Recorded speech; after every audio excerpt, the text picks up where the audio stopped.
गोपिका कांत राधा कांत नमस्तुते ताप्त कांचन गौरांगी राधे वृंदावनेश्वरी वृषभानुसुते देवी प्रणमामि हरिप्रिये कृष्णाय वासुदेवाय देवकी नंदनाय च नंदगोपकुमाराय गोविन्दाय नमो नमः मुखं करोति वाचालं पङ्गुलङ्घायते गिरिं यत्कृपातमहं वन्दे श्रीगुरुदीनतारणं श्रीपरमानन्दमाधवं श्रीचैतन्य ईश्वरं गुरवे गौरचन्द्राय राधिका तदालये कृष्णाय कृष्णभक्ताय तद्भक्ताय नमो नमः।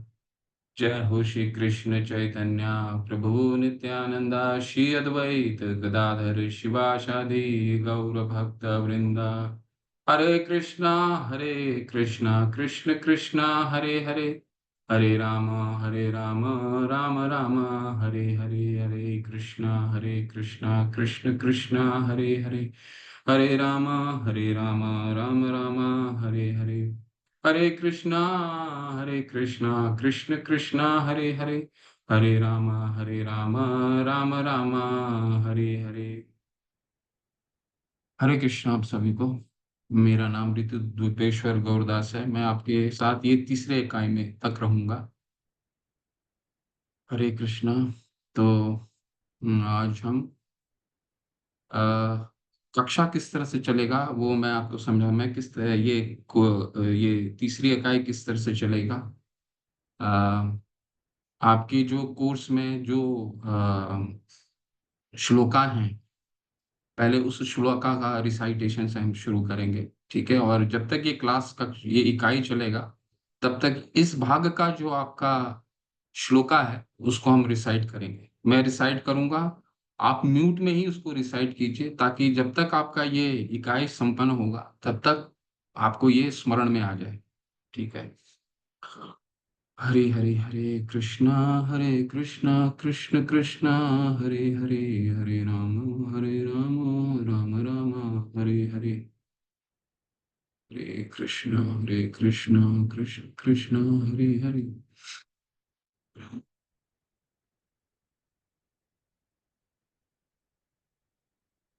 हरे राम राम राम हरे हरे। स्क्रीन देख पा रहे हैं आप सभी ना? ठीक है। ये आपके 1 2 3 4 5 6 7 8 9 9 श्लोका हैं जो आपके इस इकाई के भाग होंगे। तो इसका हम उच्चारण करते हैं। ये हमारा शुरुआत, कोई भी कक्षा जब हम शुरू करेंगे तो इसी से शुरू करेंगे। सबसे पहला है 22वां श्लोक है। पुरुषम प्रकृति। आप भी मेरे साथ उच्चारण करने में 2 बार उच्चारण करूंगा, आप उच्चारण कीजिए लेकिन म्यूट में कीजिए। पुरुष प्रकृतिस्थो ही भुंगते प्रकृति जान गुणान कारणम गुण संगोस्य सत सत योनिसि जन्मसु। पुरुषम प्रकृतिस्थो हि भुंगते प्रकृति जान गुणान कारणम गुण संगोस्य सत सत योनिसि जन्मसु। उपदृष्टानुमन्ता च भर्ता भोक्ता महेश्वरः परमात्मेति चाप्युक्तो देहिनस्मिन् पुरुषः परः। उपदृष्टानुमन्ता च भर्ता भोक्ता महेश्वरः परमात्मेति चाप्युक्तो देहिनस्मिन् पुरुषः परः। मां च यो अव्यभिचारेण भक्ति योगन सेवते सह गुणान् समतीत्येतान् ब्रह्म भूयाय कल्पते। मां च यो अव्यभिचारेण भक्ति योगन सेवते सह गुणान् समतीत्येतान् ब्रह्म भूयाय कल्पते। ममैव अंशो जीवलोके जीवभूता सनातनः मनः षष्ठानि इन्द्रियाणि प्रकृतिस्थानि कर्षति। ममैवांशो जीवलोके जीवभूत सनातनः मनः षष्ठानि इन्द्रियाणि प्रकृतिस्थानि कर्षति। सर्वस्व चाहं हृदि सन्निविष्टो मत्तः स्मृतज्ञानमपोहनं च वेदेश सर्वरहमेव वेद्यो वेदान्तकृतवेदोदेव चाहम्। सर्वस्व चाहं हृदि सन्निविष्टो मत्तः स्मृतज्ञानमपोहनं च वेदेश सर्वा अहमेव वेद्यो वेदान्तकृद्वेदविदेव चाहम् ब्रह्मभूत प्रसन्नात्मा न शोचति न कांक्षति समः सर्वेषु भूतेषु मद्भक्ते लभते पराम् ब्रह्मभूत प्रसन्नात्मा न शोचति न कांक्षति समः सर्वेषु भूतेषु मद्भक्ते लभते पराम् भक्त्या माम् अभिजानाति यावञ्च अस्मि तत्त्वतः ततो माम तत्त्वतो ज्ञात्वा विष्टे तदन्तरम् भक्त्या माम् अभिजानाति यावञ्च अस्मि तत्त्वतः ततो माम तत्त्वतो ज्ञात्वा विष्टे तदन्तरम् मन्मना भव मद्भक्तो मद्याजी मां नमस्कुरु मामेवैष्यसि सत्यं ते प्रतिजानि प्रियोऽसि मे मन्मना भव मद्भक्तो मद्याजी मां नमस्कुरु मामेवैष्यसि सत्यं ते प्रतिजानि प्रियोऽसि मे। हरे कृष्णा। एक और श्लोक था शायद इसमें रह गया होगा। सर्वधर्मान परित्यज्य, अगली बार मैं उसको जोड़ दूंगा। सर्वधर्मान परित्यज्य माम एकम शरणम व्रज अहम त्वाम सर्व पापेभ्यो मोक्षयिष्यामि मा शुचः। सर्वधर्मान परित्यज्य माम एकम शरणम व्रज अहम त्वाम सर्व पापेभ्यो मोक्षयिष्यामि मा शुचः। तो हम तीसरे इकाई को शुरू करते हैं।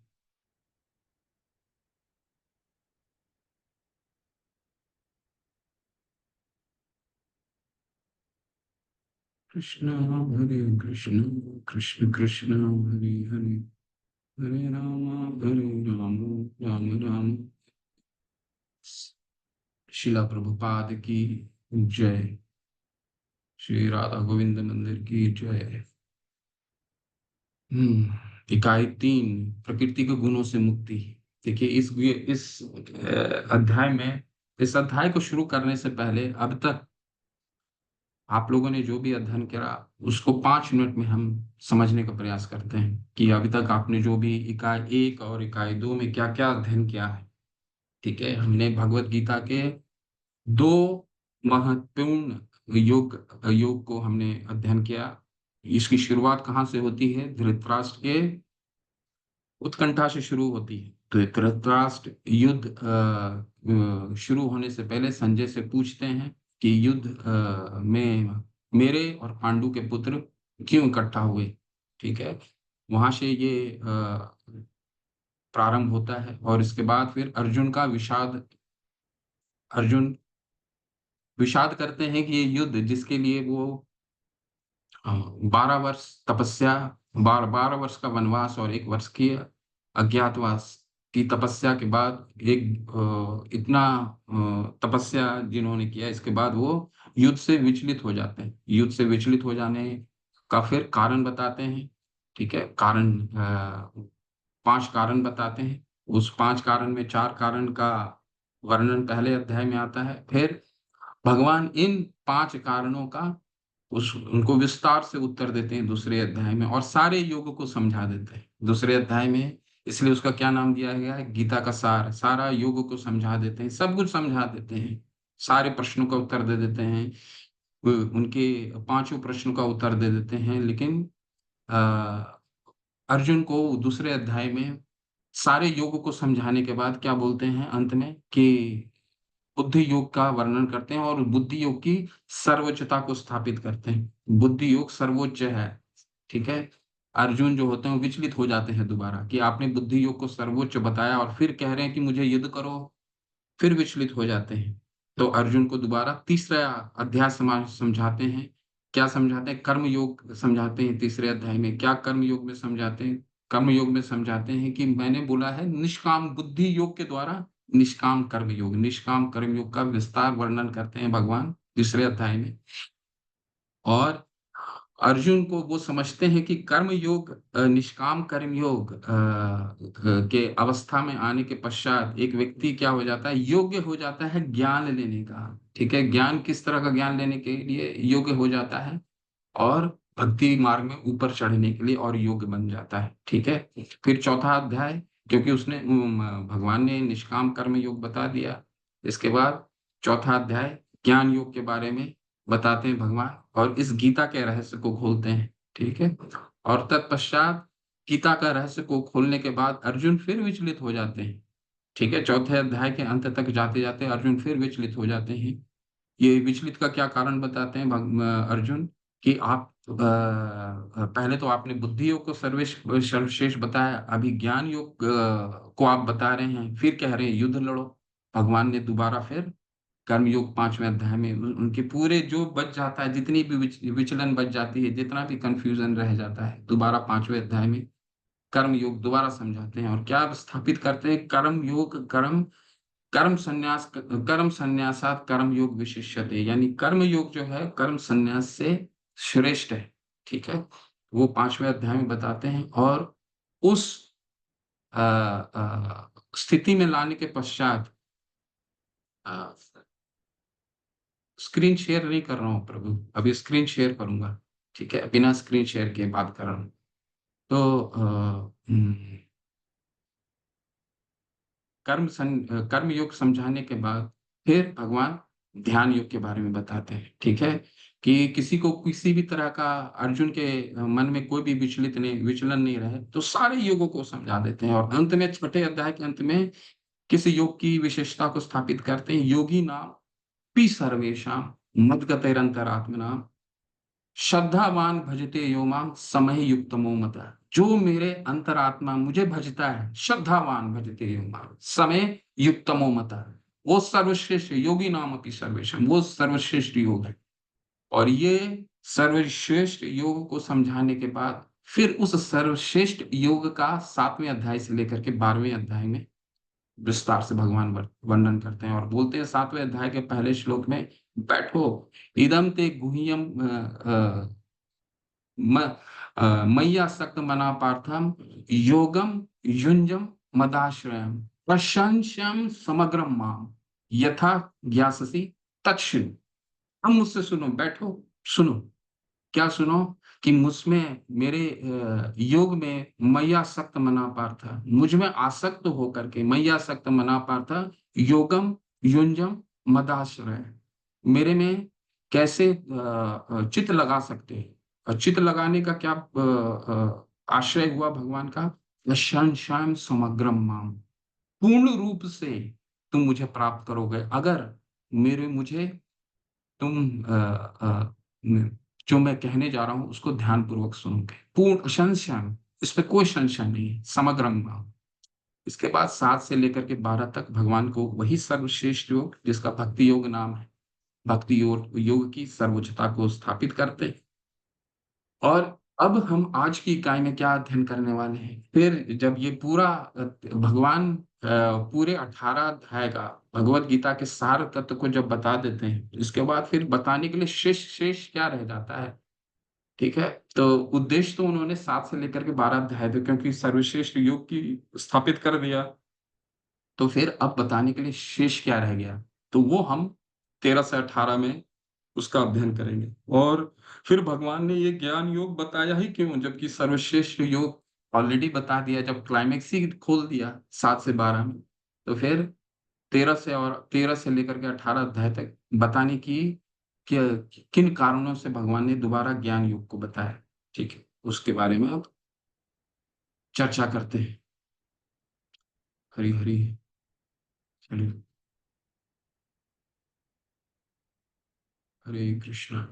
तो इस इकाई में हम क्या अध्ययन करने वाले हैं, इस इकाई का उद्देश्य है छात्रों की भौतिक प्रकृति सत्व रजः और तमो के 3 गुणों के काम काज के समझ को गहरा करना, जैसा कि भगवत गीता के अध्याय 13 से 18 में वर्णित हुआ है। तो 1 से लेकर के 12वां अध्याय तक भगवान ने सिर्फ ये बताया, प्रकृति क्रिय मानानि गुणे कर्मणि सर्वशः अहंकार विमूढ़ात्मा कर्ता हमिति मन्यते, जो भी व्यक्ति इस धरातल पे अहंकार अहंकारवश कार्य करता है, वो क्यों कार्य करता है, 3 गुणों में बंध के कार्य करता है। और ये 3 गुणों का विस्तार से चर्चा नहीं किया उन्होंने, सिर्फ बताया कि गुणों में बंध के चर्चा किया है। शायद 9वें अध्याय में एक श्लोक में उन्होंने श्रीला प्रभुपाद बताते हैं सतोगुण क्या है, रजोगुण क्या है, तमोगुण क्या है।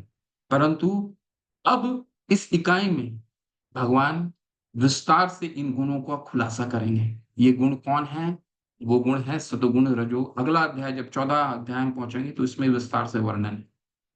13 अध्याय में हम क्या करने वाले हैं? इस इकाई का मुख्य उद्देश्य क्या है? 3 गुणों में एक व्यक्ति किस तरह कार्य कर सकता है और उससे गुणातीत कैसे हो सकता है। भक्ति योग एक मार्ग है, 7 से लेकर के 12 तक जो भगवान ने बताया है वो जीवन का उद्देश्य है, भक्ति योग। परंतु उस मार्ग तक पहुंचने के लिए हमें किन मार्गों का अनुसरण करना पड़ेगा, वो है 13 से 18। ठीक है। अभी मान लीजिए उदाहरण रूप, आपको कहीं एक स्थान से दूसरे स्थान में जाना है, मुंबई से लेकर के आपको पूना जाना है, तो मुंबई से पूना जाने के लिए मार्ग तो मालूम है, उद्देश्य मालूम है, परंतु मार्ग क्या चुनना है, किस तरह, कौन सी मार्ग से वहां पैदल भी जा सकते हैं। पूरे भारतवर्ष में मुंबई से निकलेंगे, पूरा भारतवर्ष घूम करके मुंबई पूना भी पहुंच सकते हैं। मार्ग कई हैं, जहाज से जा सकते हैं, रोड से जा सकते हैं, रेल से जा सकते हैं। कौन सा मार्ग सर्वश्रेष्ठ मार्ग है जिससे हम तत्कालीन पहुंच सकते हैं, जल्द पहुंच सकते हैं, उद्देश्य नहीं भटके। इसके कारण ये 13 से लेकर के 18 अध्याय का हम भगवान ने ये ज्ञान योग बताया। इस इकाई का उद्देश्य छात्रों को 3 विधियों के लक्षणों की पहचान करने में मदद करना है और इस बारे में अधिक जागरूक बनना है कि ये तरीके उन्हें कैसे प्रभावित कर रहे हैं। ठीक है, तो ये 3 गुणों का विस्तार से वर्णन है। 13, 14, 16, 17 और 18 क्या है? 18 भगवान अपना अंतिम निर्देश देते हैं। ठीक है, जो भी हमें अध्ययन करेंगे 13 से लेकर के 17 तक करेंगे। और 18 क्या है? दूसरा अध्याय सार है। ठीक है, सार का क्या मतलब होता है? एक किसी भी ग्रंथ का प्रीफेस होता है। जब आप ग्रंथ शुरू करते हैं तो उसका भूमिका होती है और कंक्लूजन होता है। ठीक है, तो दूसरा अध्याय क्या है? दूसरा अध्याय भूमिका है और अंतिम अध्याय 18वां अध्याय कंक्लूजन है। ठीक है, तो इस इकाई का उद्देश्य छात्रों को स्वयं को सतोगुण और अंततः शिष्टता तक बढ़ाने के लिए आवश्यक कौशल से युक्त करना है। ठीक है, तो ये गुणों का वर्णन क्यों कर रहे हैं भगवान? ताकि हमें मालूम हो ये तीनों गुणों में आदमी बंधता है। ठीक है, प्रकृति क्रिया मानव तीसरे अध्याय में हमने पढ़ा कि भगवान ने बताया तीनों गुणों के में बंध करके ही एक व्यक्ति अहंकार भूत होकर के कार्य करता है। ठीक, परंतु ये गुण से पार करने की क्या विधि है? जब तक हम ये नहीं जानेंगे ये गुण कौन कौन से हैं, इसका विस्तार क्या है, इसका चरित्र कैसा है। ठीक है, सतोगुण का क्या चरित्र है, रजोगुण का क्या चरित्र है, तमोगुण का क्या चरित्र है, जब तक हम चरित्र इसका नहीं जानेंगे तब तक इस चरित्र से है और इसको इ, इ, इससे पार करने की क्या विधि है? भगवान ने तो बोला है कि तीनों गुणों में बंधोगे तो अहंकार विमूढ़ आत्मा कर्ता मिति मन्यते, तब तक बंधे रहोगे, अहंकार भूत ही कार्य करोगे। ठीक है, तो इसका विस्तार से हम इस इकाई में अध्ययन करने वाले हैं।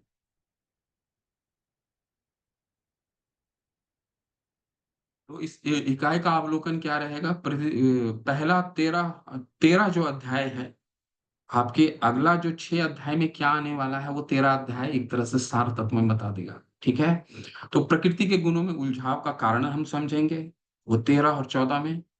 15वें अध्याय में क्या समझेंगे? बरगद का पेड़ और पुरुषोत्तम योग। ये बहुत ही सुंदर अध्याय होने वाला है। 15वां अध्याय, पुरुषोत्तम भगवान पुरुषों में उत्तम क्यों है, इसलिए पुरुषोत्तम योग है। ठीक है, तीसरा है देवी और असुरी प्रकृति, ये 16वां अध्याय में हम अध्ययन करेंगे। आस्था का विभाजन यानी कि 17वां अध्याय, और भगवान का अंतिम निर्देश यानी कि समर्पण, वो 18वां अध्याय में हम इसका अवलोकन करेंगे। शिला प्रभुपाद की जय। प्रकृति के 3 गुणों में उलझाओ। अब थोड़ा सा आप सभी लोग, सभी के पास भगवत गीता है। ठीक है, सब लोग भगवत गीता खोल लीजिए, हम भगवत गीता से पढ़ेंगे क्योंकि हमारे पीपीटी में इसमें बहुत ज्यादा कुछ 13वां अध्याय का नहीं। हम अध्ययन क्या करने वाले हैं वो समझ लेते हैं। अर्जुन कुछ प्रश्न पूछेंगे 13वां अध्याय में। भगवान बहुत ही मुख्य सिद्धांत को स्थापित करेंगे 13वें अध्याय में। बहुत ध्यानपूर्वक हमें इसे उसको सुनना है। 13वां अध्याय में बहुत सारे सिद्धांतों का भगवान स्थापित करेंगे। इन सिद्धांतों का विस्तार 14, 15, 14, 16, 17 में होगा। तो हमें सिद्धांत जानना बहुत जरूरी है। ठीक है।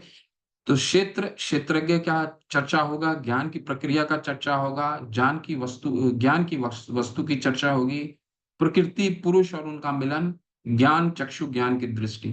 तो 1 से लेकर के 7 तक हम क्षेत्र और क्षेत्रज्ञ के बारे में जानेंगे। इन शब्दों को लिख लीजिए अभी। हम अभी विस्तार से इसको भगवत गीता के अपने अध्ययन में करेंगे। ज्ञान की प्रक्रिया 8 से 12, 13 से 19 श्लोका तक हम ज्ञान की वस्तु करेंगे। और 20 से 26 प्रकृति पुरुष और उनके मिलन, ज्ञान चक्षु ज्ञान की दृष्टि, 27 से लेकर के 35 तक। ठीक है। तो ये हमारा अध्ययन का 13वां अध्याय का सार रहेगा। हरे कृष्णा। अब हम आप अपने सभी लोग भगवत गीता खोल लीजिए।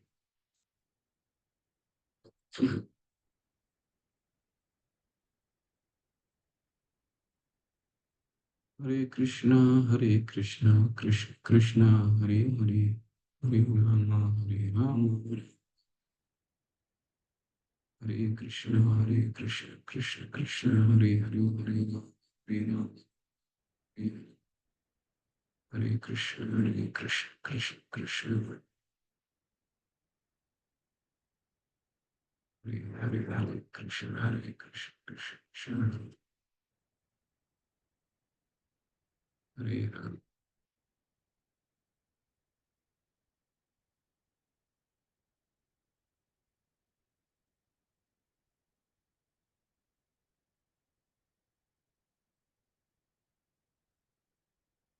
कृष्ण कृष्ण कृष्ण कृष्ण हरे हरे, हरे राम राम राम हरे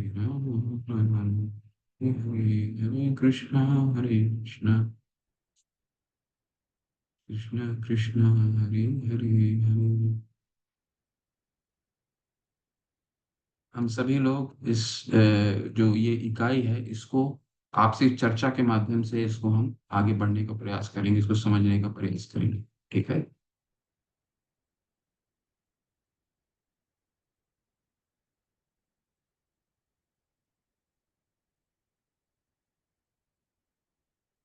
हरे कृष्ण कृष्ण कृष्ण हरे राम हरे राम।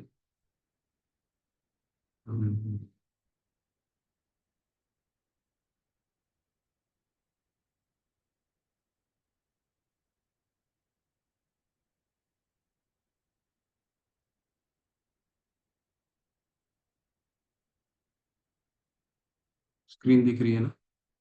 ठीक है। हरे कृष्ण हरे कृष्ण हरे कृष्ण। तो हम श्लोका में नहीं जाएंगे। जो जो महत्वपूर्ण श्लोक है उसका थोड़ा उच्चारण करेंगे और सीधा अनुवाद और उसको समझने का प्रयास करेंगे। ठीक है। अर्जुन, पहला प्रश्न है।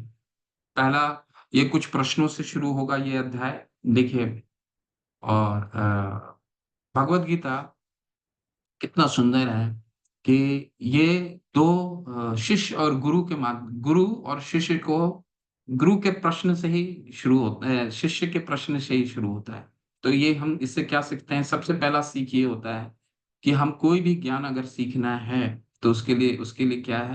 प्रश्न, Q&A, प्रश्न और उत्तर। प्रश्न हमें जरूर करना है। प्रश्न के माध्यम से ही हम सीख सकते हैं। तो अर्जुन उवाच, प्रकृतिं पुरुषं चैव क्षेत्र क्षेत्रज्ञमेव च एतं वेदितुमिच्छामि ज्ञानज्ञेयं च केशव। श्री भगवान उवाच, इदं शरीरं कौन्तेय क्षेत्रम् इति अभिधीयते एतद् वेदितुं प्राहुः क्षेत्रज्ञ इति तद्विदः। अर्जुन ने कहा, हे कृष्ण, मैं प्रकृति एवं पुरुष, क्षेत्र एवं क्षेत्रज्ञ तथा ज्ञान एवं ध्येय के विषय में जानने के इच्छुक हूँ। भगवान ने कहा, श्री भगवान ने कहा, हे कुंती पुत्र, यह शरीर क्षेत्र कहलाता है और इस क्षेत्र को जानने वाले क्षेत्रज्ञ हैं। तो अर्जुन के क्या प्रश्न है? अर्जुन के प्रश्न है, प्रकृति क्या है भगवान, वो मुझे बताइए। पुरुष क्या है वो बताइए। क्षेत्र क्या है ये बताइए। क्षेत्रज्ञ क्या है ये बताइए। ज्ञान क्या है ये बताइए, ज्ञेय क्या है ये बताइए। ये सारा प्रश्न, ये पूरा अध्याय इन प्रश्न और उत्तर पे ही चलेगा। ये शब्द जो हैं, ये सारे शब्द हमें स्मरण होने चाहिए, बहुत ही महत्वपूर्ण शब्द है। ठीक है, कौन कौन से हैं? क्षेत्र, क्षेत्रज्ञ, ज्ञान, ज्ञेय, प्रकृति, पुरुष। और इनका संबंध क्या है, आपसी संबंध क्या है, इसके बारे में ये 13वां अध्याय बताता है। और इस संबंध को अगर हम जानेंगे तो ये हम गुण में कैसे बंधते हैं वो भी हम जान जाएंगे। शरीर का निर्माण कैसे होता है, पुरुष कौन कौन है, कौन है पुरुष, किसको कहा जाता है। ठीक है, तो श्री भगवान ने उत्तर देना शुरू किया। क्या उत्तर दिए? हे कुंती पुत्र, ये शरीर क्षेत्र कहलाता है और इस क्षेत्र को जानने वाले क्षेत्रज्ञ क्या है, क्या क्षेत्रज्ञ हैं। तो क्षेत्र का क्या मतलब हुआ? कार्य क्षेत्र, फील्ड ऑफ एक्टिविटी। क्षेत्र का क्या मतलब हुआ? जहां पे काम होता हो। ठीक है, इसको बहुत ही सामान्य भाषा में शिला प्रभुपाद, जगत गुरु शिल प्रभुपाद की जय, शिला प्रभुपाद ने बहुत अच्छे से और बहुत ही अ, सामान्य तरीके से हम हमें समझा। इसको अगर अनुवाद को आपको पढ़ेंगे तो बहुत सामान्य तरीके से समझाने का प्रयास किया है। क्षेत्र का मतलब होता है फील्ड ऑफ एक्टिविटी, जहां कार्य होता हो। हमारा शरीर क्या है? क्षेत्र है, यानी यहाँ पे बहुत सारे कार्य होते हैं, निरंतर बढ़ता है। देहिनो अस्मिन था देहे कौमारम यौवनम जरा तथा देहांतर प्राप्तिर धीरस तस्त्र न मुह्यति। निरंतर बढ़ता रहता है, फील्ड ऑफ एक्टिविटी है, यहाँ हर हर समय कार्य चलता रहता है। तो इसको हम कैसे समझें? अब इसको श्रीला प्रभुपाद ने बहुत ही सामान्य भाषा में समझाने का प्रयास किया है कि एक एक किसान है। ठीक है, तो किसान का अपना खेत होता है, जमीन होती है जिसमें वो उपज करता है और अपना जीवों का उपार्जन करता है। तो उसको क्षेत्र, उसके लिए वो क्षेत्र हो गया। ठीक है, वो जो एक खेत है, उसका जमीन है, वो क्षेत्र हो गया। ये फील्ड ऑफ एक्टिविटी है जहां पे कार्य होता है। क्षेत्रज्ञ कौन है? यह शरीर क्षेत्र कहलाता है और इस क्षेत्र को जानने वाले क्षेत्रज्ञ। अभी हमें बस इतना ही समझना है, क्षेत्र कौन हो गया? फील्ड ऑफ एक्टिविटी जहां पे कार्य हो रहा हो। ठीक है, तो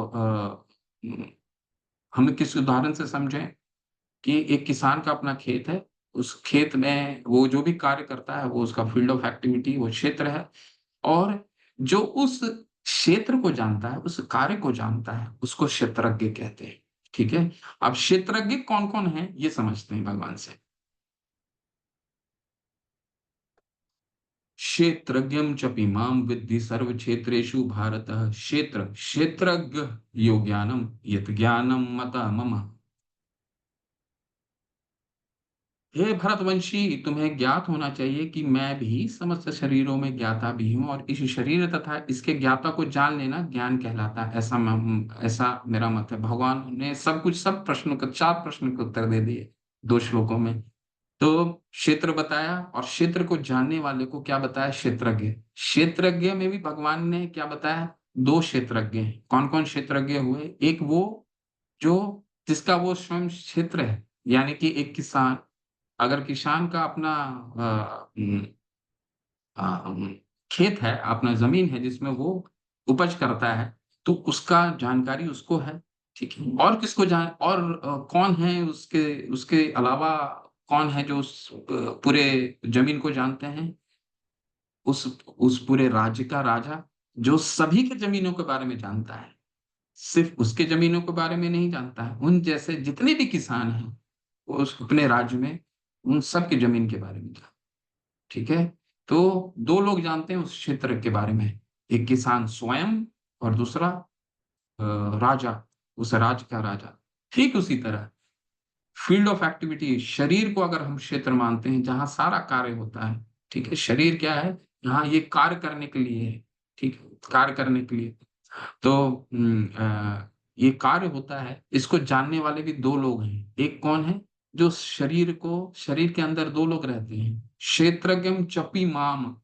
ठीक है, मैं भी क्षेत्र, भगवान कह रहे हैं 2 लोग हैं। एक आत्मा जो उस शरीर के बारे में जानता है, और दूसरा मैं। भगवान क्या क्या कह रहे हैं? तुम्हें ज्ञात हो च अपि माम, मैं, मुझको। माम का मतलब हुआ मुझको। तुम्हें ज्ञात होना चाहिए मैं भी समस्त शरीरों का ज्ञात हूं। भगवान क्या है? भगवान सबको जानते हैं। ईश्वर सर्वभूता नाम हृदय से अर्जुन तिष्ठति। 18वें अध्याय में भगवान कह रहे हैं मैं सबके शरीर में रहता हूँ। तो भगवान सभी को जानते हैं। एक राज्य का राजा सभी को जानता है, उस राज्य के बारे में सभी को जानता है। ठीक उसी तरह भगवान सभी के शरीरों के बारे में जानते हैं।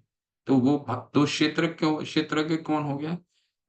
एक उस शरीर को जो धारण करता है, जो आत्मा है।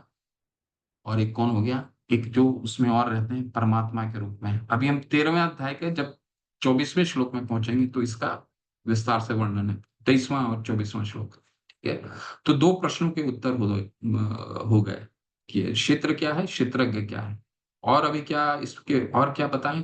इस शरीर तथा इसके ज्ञाता को जान लेना ज्ञान कहलाता है, ऐसा मेरा मत है। ठीक है।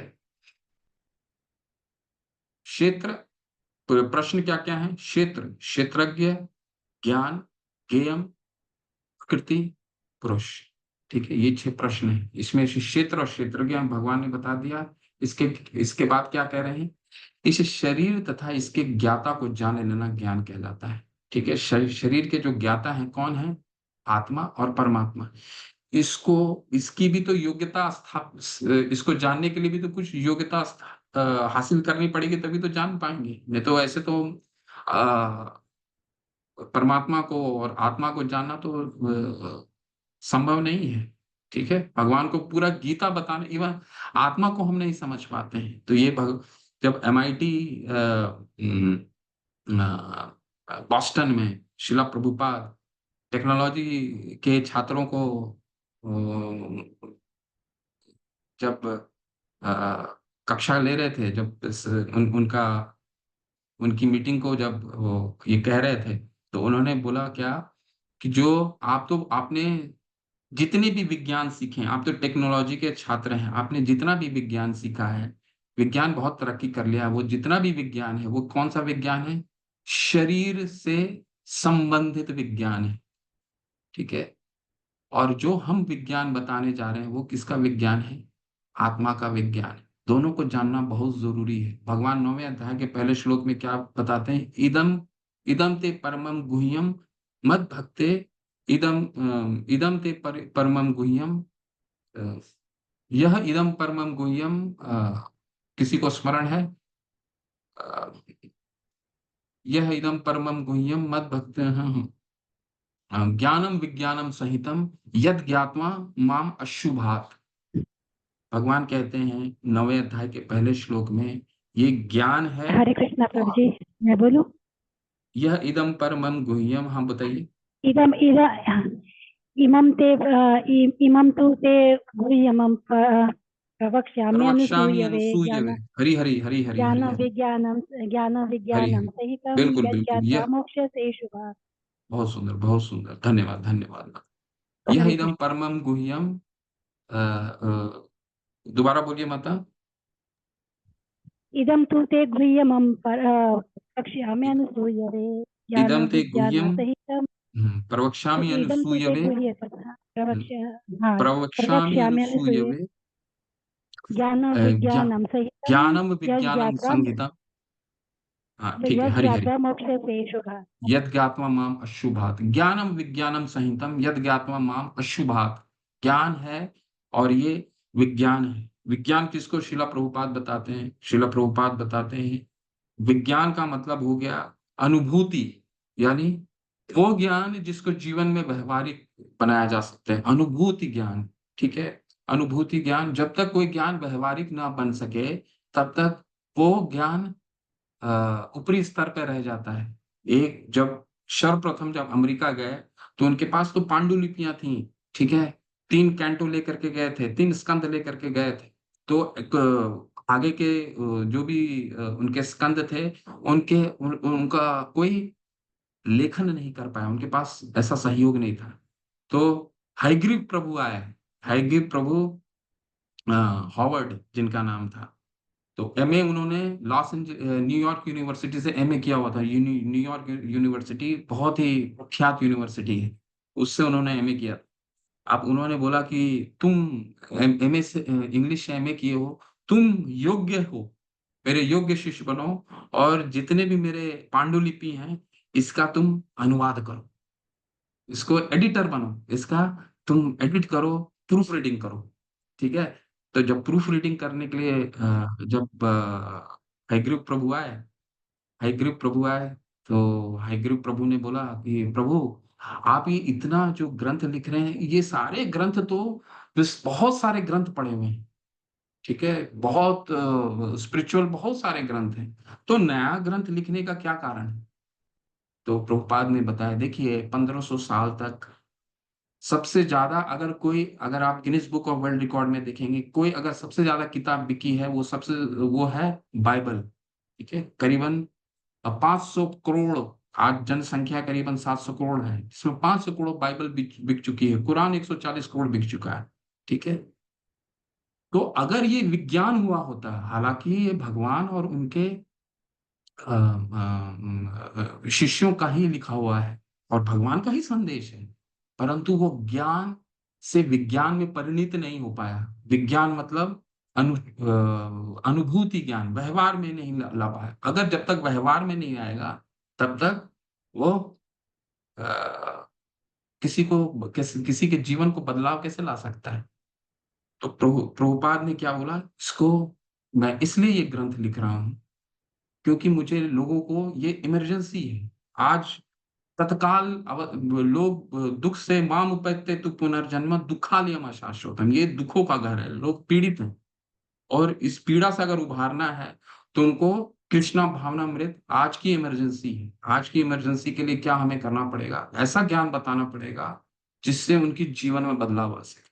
इसीलिए भगवत गीता जितना शिला प्रभुपाद ने जो भी जितने भी ग्रंथ लिखा, हयग्रीव प्रभु को बोला कि ये विज्ञान है, ये विज्ञान लिखना हमें जरूरी है, इसलिए अनुभूति ज्ञान होगा, व्यवहारिक ज्ञान। तो यही भगवान यहाँ बता रहे हैं, अनुभूति जानने के लिए हमें क्या योग्यता हासिल करनी है, क्या ज्ञान हासिल करना है, वो यहाँ पे ज्ञान, उसी को ज्ञान कहा गया है। ठीक है। ज्ञेय और ज्ञान, क्षेत्र क्षेत्रज्ञ, ज्ञान और ज्ञेय। ठीक है। तो ज्ञेय तक पहुंचने के लिए, भगवान को तक पहुंच परमात्मा को जानने के लिए, शरीर का क्षेत्रज्ञ को जानने के लिए हमें कुछ योग्यता हासिल करनी पड़ेगी। उसको, उस योग्यता को कहा जाता है ज्ञान। ठीक। तो 4 प्रश्नों के, 3 प्रश्नों के आपके उत्तर हुए।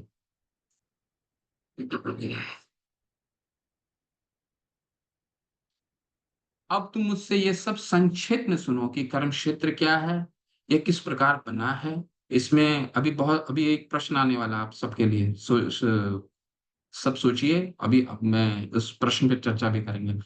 अब तुम मुझसे ये सब संक्षिप्त में सुनो कि कर्म क्षेत्र क्या है, ये किस प्रकार बना है, इसमें क्या परिवर्तन होते हैं, यह कहाँ से उत्पन्न होता है। बहुत बहुत ही बहुत अच्छा सिद्धांत आने वाला है, और ध्यान पूर्वक सुनिए। ये कहाँ से उत्पन्न होता है, इस कर्म क्षेत्र का जानने वाला कौन है, और उसके क्या प्रभाव है। भगवान बहुत सारी चीजों का उत्तर देने वाले हैं। कर्म क्षेत्र क्या है, ये फील्ड ऑफ एक्टिविटी जिसको हम कह रहे हैं, वो है क्या, ये किस चीजों से बना हुआ है, शरीर जो हम वो देखते हैं, इन किन चीजों से बना हुआ है। ठीक है। कर्म क्षेत्र क्या है, ये किस प्रकार बना है, इसमें क्या परिवर्तन होते हैं। वैसे तो भगवान ने परिवर्तन तो बता दिया। ठीक है। क्या परिवर्तन बताया, कि ये कपड़े का समान है। ठीक है। देहिनो बदलता हमेशा, वासांसी जीर्णानि यथा विहाय। ठीक है। ऐसा बहुत सारे भगवान ने दूसरा अध्याय के 12वां श्लोक से लेकर के 30वां श्लोक तक शरीर और आत्मा को, भेद को समझाया है, और पूर्ण रूप से इसको समझाया है कि ये शरीर क्या है। परंतु यहाँ पे बताएंगे इसमें क्या परिवर्तन होते हैं, ये उत्पन्न कहाँ से होता है, इस कर्म क्षेत्र को जानने वाले कौन हैं, और इसका क्या प्रभाव है। तो बहुत, ये अभी शरीर किन चीजों से बना है, उसके बारे में जानिए।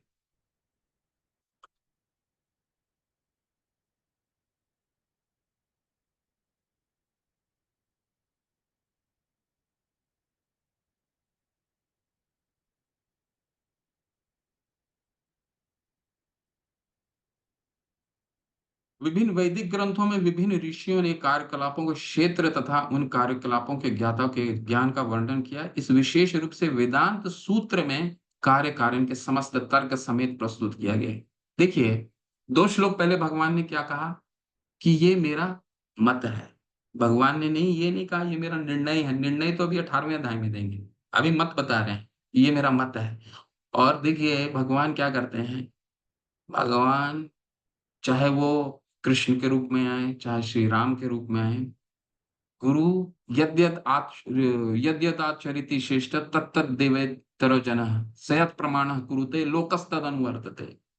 जो श्रेष्ठ पुरुष है वो अपने आचरण से सिखाता है। तो भगवान अपने आचरण से सिखा रहे हैं कि ये मैं अकेला नहीं कह रहा हूं। ये मत जो है, जो मैंने ये मत दिया है अभी, ये पूर्व ऋषियों ने दिया है। तो गुरु का अनुसरण करना भगवान स्वयं हमें सिखाता है। विभिन्न वैदिक ग्रंथों में विभिन्न ऋषियों ने कार्यकलापों को, क्षेत्र और तथा उनके कार्यकलापों के ज्ञाता के ज्ञान का वर्णन किया है। तो भगवान अपना मत तो दे रहे हैं, परंतु उस मत का सोर्स भी बता दे रहे हैं कि ये ऋषियों ने दिया है, स्वयं मेरा निर्णय नहीं है। भगवान ये कह सकते हैं यही है, भगवान ऐसा नहीं करते हैं। भगवान क्या करते हैं, अपने चरित्र से हमें सिखाते हैं। ठीक है, यद्यदाचरिति श्रेष्ठ, श्रेष्ठ पुरुष किस तरह आचरण करता है, सामान्य जन उसी तरह अनुसरण करते हैं। 6 और 7 श्लोक में शरीर किन चीजों से, भगवान ने बताया ना, ये कार्य क्षेत्र कैसे बना है उसके बारे में बताएंगे। तो ये यहाँ पे आप लोग के लिए प्रश्न है आने वाला है। ठीक है, पहले समझ लेते हैं, फिर आप सभी से प्रश्न है, आप लोग हैंड रेस कीजिएगा, समझिएगा। ये आपने 1 से लेकर के 12वें श्लोक तक, अध्याय तक जरूर इसका अध्ययन कहीं ना कहीं किया है। पहले ये समझते हैं ये शरीर किन चीजों से बना है। पंचभूत अहंकार, बुद्धि अव्यक्त, 10 इंद्रियां तथा मन, 5 इंद्र विषय, इच्छा, द्वेष, सुख, दुख, संघात, जीवन के लक्षण तथा धैर्य, इन सबको संक्षिप्त में कर्म का क्षेत्र तथा उनकी अंत क्रियाएं कहा जाता है। तो ये जो शरीर है, ये 24 तत्वों से बना हुआ है। इसको इसको हमें हमेशा स्मरण रखना चाहिए। पंचभूत, ठीक है, पंचभूत का कहाँ कहाँ आया है, 7वें अध्याय में आया है। पंचभूत क्या क्या होता है बताइए, हैंड रेज करके बताइए, कौन कौन सा होता है पंचभूत। पंचभूत का क्या मतलब हुआ, 7वें अध्याय में भी इसका जिक्र आया है। प्रीमा मंगला माता, हरि हरि, हरे कृष्ण, बोलिए प्लीज। पृथ्वी, जल, वायु, आकाश, पृथ्वी, जल, वायु, आकाश एंड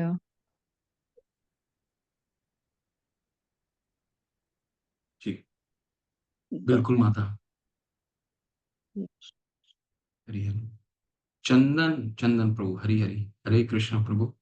आप अनम्यूट करके बताइए प्रभु, पंचभूत का क्या मतलब हुआ। प्रणाम। हरे कृष्ण, पंचभूत है, दंडवत पांच प्रभु, हरे। महाभूत का पृथ्वी, जल, अग्नि, वायु और आकाश। हरि बोल, बिल्कुल बिल्कुल। हरि बोल त्रिलोकीनाथ प्रभु, हरे कृष्ण। वे बहुत सारे उत्तर हैं, वे प्रश्न है, चर्चा आएगा। ठीक है, जी प्रभु जी। क्षितिज, जल, पावक, गगन और समीरा है प्रभु जी। हरे हरि कृष्ण। हरि। ठीक है, पंचभूत, ठीक है, प्रभु ने भी बताया, चंदन प्रभु आप सभी ने बताया, पंचभूत से बना हुआ है। अहंकार, बुद्धि, अव्यक्त, ये 3 सूक्ष्म तत्व हैं। अहंकार, बुद्धि और 3 गुण। ठीक है, सूक्ष्म तत्व का क्या मतलब है, जो हम देख नहीं पाते। एक बच्चा जब जन्म लेता है, ठीक है, आप देखे होंगे, तो छोटे छोटे बच्चे होते हैं। एक माता का बच्चा अगर थोड़ा बड़ा हो जाता है और गोद में एक छोटा बच्चा होता है, तो गोद में बच्चे को लिए हुए देखते हुए जो बच्चा थोड़ा बड़ा हो जाता है, वो माता से गुस्सा करने लगता है कि इसको ज्यादा लाड आप क्यों कर रहे हो, इसको प्रेम क्यों कर रहे हो। ठीक है, वो क्यों, क्या है, वो अहंकार आ रहा, मुझे ही प्यार करना चाहिए। तो ये क्या है, सूक्ष्म, ये इससे निर्मित है। ये शरीर निर्मित है, माता पिता नहीं सिखाते हैं, ये निर्मित होके आता है।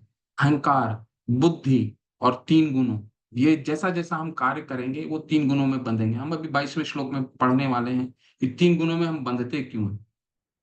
10 इंद्रियां, 10 इंद्रियां में कौन कौन से हो गए, 5 कर्म इंद्रियां, 5 ज्ञान इंद्रियां। ठीक है, ज्ञान इंद्रियां किसको कहा जाता है, आप में से कौन शेयर करना चाहेगा, ज्ञान इंद्रिय का क्या मतलब है। सुमन कौशिक माता, हरी हरी, हरे कृष्ण। जी माता प्लीज अनम्यूट कीजिए माता।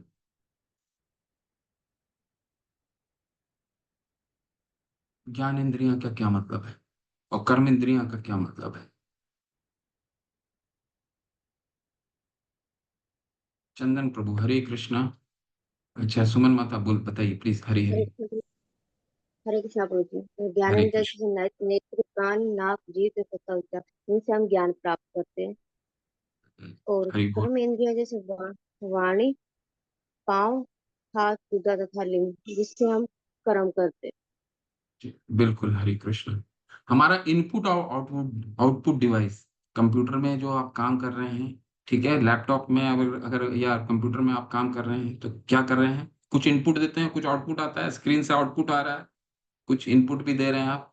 स्क्रीन में कुछ टाइप करते हैं तो कुछ छप के आता है, तो इनपुट क्या हो गया? इनपुट हो गया। इनपुट क्या है? जिससे हम ज्ञान लेते हैं। जिस तरह का हम ज्ञान लेंगे उस तरह हमारा आउटपुट होगा। यानी कि कर्म, अ, ज्ञान चक्षु और कर्म चक्षु, यानी जिससे हम ज्ञान लेते हैं, और जिससे हम इनपुट लेते हैं, पांच इंद्रिय विषय, 10 इंद्रियां, पांच ज्ञान इंद्रियां हो गया, पांच कर्म, जिससे हम आउटपुट देते हैं वो कर्म इंद्रियां हो गई, जिससे इनपुट लेते हैं वो हम ज्ञान इंद्रियां हो गई। पांच इनके विषय, इनके चरित्र हो जाते हैं पांच। ठीक है। नाक से सूंघना, इनसे ध्वनि, ठीक है, कंठ से वाणी, त्वचा से स्पर्श, ठीक। तो ये हो गया इंद्र विषय।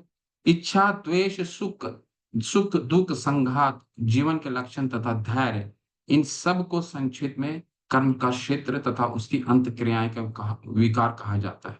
ठीक है। तो 24 तत्व से ये पूरा शरीर बना है। ठीक है। इसका इसका जिक्र कहाँ आया? पिछले श्लोक में आया। वेदांत दर्शन में इसका वर्णन आता है। ठीक है। क्या क्या हो जाते हैं? पंचभूत, पांच कर्म इंद्रियां, पांच ज्ञान इंद्रियां, पांच इंद्रिय विषय, तीन सूक्ष्म, अहंकार, बुद्धि, अव्यक्त। ठीक है। और अंत में क्या आता है? अंत में आता है 24वां तत्व आता है प्रधान। ठीक है। तो अब सबसे एक प्रश्न है इस से जुड़ा हुआ आप सबसे प्रश्न है,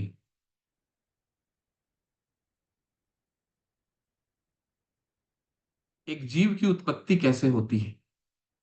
एक जीव कैसे उत्पत्ति होती है? आपने बहुत जगह इसका पढ़ा होगा। एक जीव किस तरह उत्पत्ति होती है, और प्रधान का क्या रोल है?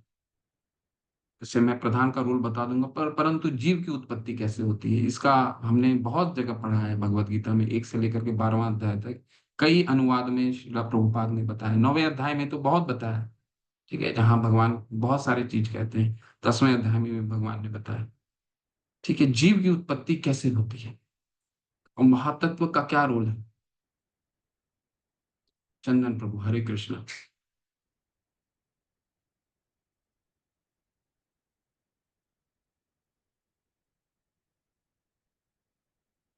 हरे कृष्णा। चंदन प्रभु, हरे कृष्णा प्रभु, दंडवत प्रणाम। हरे धन्यवाद प्रभु। अब प्रभु जी, जब प्रकृति की रचना होती है तो भगवान जो है प्रकृति पे दृष्टिपात करते हैं, उसको प्रधान बोलते हैं। और जो प्रकृति पहले जो माने जीव पहले रहता है, जब पृथ्वी का विनाश मतलब जब महाप्रलय होता है, जब ब्रह्मा जी का दिन खत्म होता है, तो सारी जो जीव है वो करोड़ दक्ष विष्णु के अंदर में चले जाते हैं। और जब उसका दिन शुरू होता है ब्रह्मा जी का, तो फिर वो कर्म के अनुसार और इच्छा के अनुसार उनको शरीर मिलता है। हरि बोल, हरि बोल, बिल्कुल बिल्कुल। हरे कृष्ण।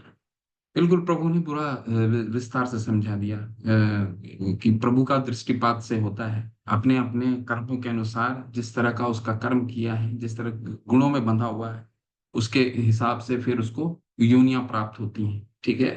तो दृष्टिपात से प्रधान में रहते हैं, जो हम महातत्व का रूप लेता है, और फिर जीव रूप, जीव को जिस तरह का उसका प्रारब्ध होता है, उस प्रारब्ध के अनुसार उसको योनियां प्राप्त होती हैं। ठीक। अब ये 7, 9, 10, 11, 12, ये यही योग्यता है कि जो जिसकी चर्चा हो रही थी। ज्ञान, क्या ज्ञान हमें लेना है जिसको लेकर के हम भगवान को जान सकते हैं? योग्यता क्या होनी चाहिए एक परीक्षा पास करने के लिए, या किसी भी एक छात्र को परीक्षा में परीक्षा देने के लिए कुछ योग्यता तो चाहिए। ठीक है। जो संगठन वो उस परीक्षा को करवाती है, उसमें कुछ योग्यता डालती है कि एक छात्र का ये इतना नंबर आना चाहिए, तभी वो योग्य होगा उस परीक्षा को लिखने के लिए। ठीक उसी तरह भगवान ज्ञेय को जानने के लिए हमारे पास किन ज्ञान का योग्यता होनी चाहिए जिससे हम ज्ञेय को जान सकते हैं, वो क्या है? ये है बहुत सुंदर श्लोक है। अमानित्यम अधिभित्तम अहिंसा शांति आर्जवम आचार्यो उपासनम शौचम स्थैर्यम आत्मविनिग्रह इंद्रियार्थेषु वैराग्यम अहंकार एव च जन्म मृत्यु जरा व्याधि दुख दोषानुदर्शनम आसक्तिर्विसंगम पुत्रद्वार गृहादिषु नित्यं च समाचित्तम इष्टानिष्टोपपीतषु मयि चानन्य योगेन भक्त अव्यभिचारणे विभक्त देश सेवितम अर्जितन संसदि अध्यात्म अध्यात्म ज्ञान नित्यत्वम तत्वज्ञान दर्शनम एतत् ज्ञानमिति प्रोक्तम अज्ञानम यदो अन्यथा। बहुत सारे ज्ञान का वर्णन है भगवान। विनम्रता,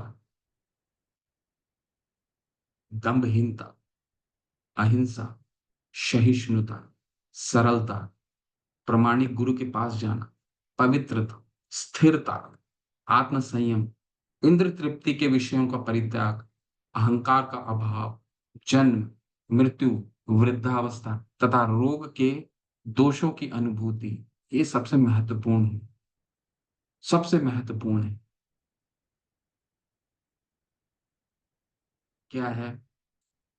जन्म, मृत्यु, वृद्धावस्था तथा रोग के दोषों की अनुभूति, इसको ज्ञान कहलाता है। इंद्रियार्थेषु वैराग्यम अहंकार एव च जन्म मृत्यु जरा व्याधि दुख दोषानु दर्शनम।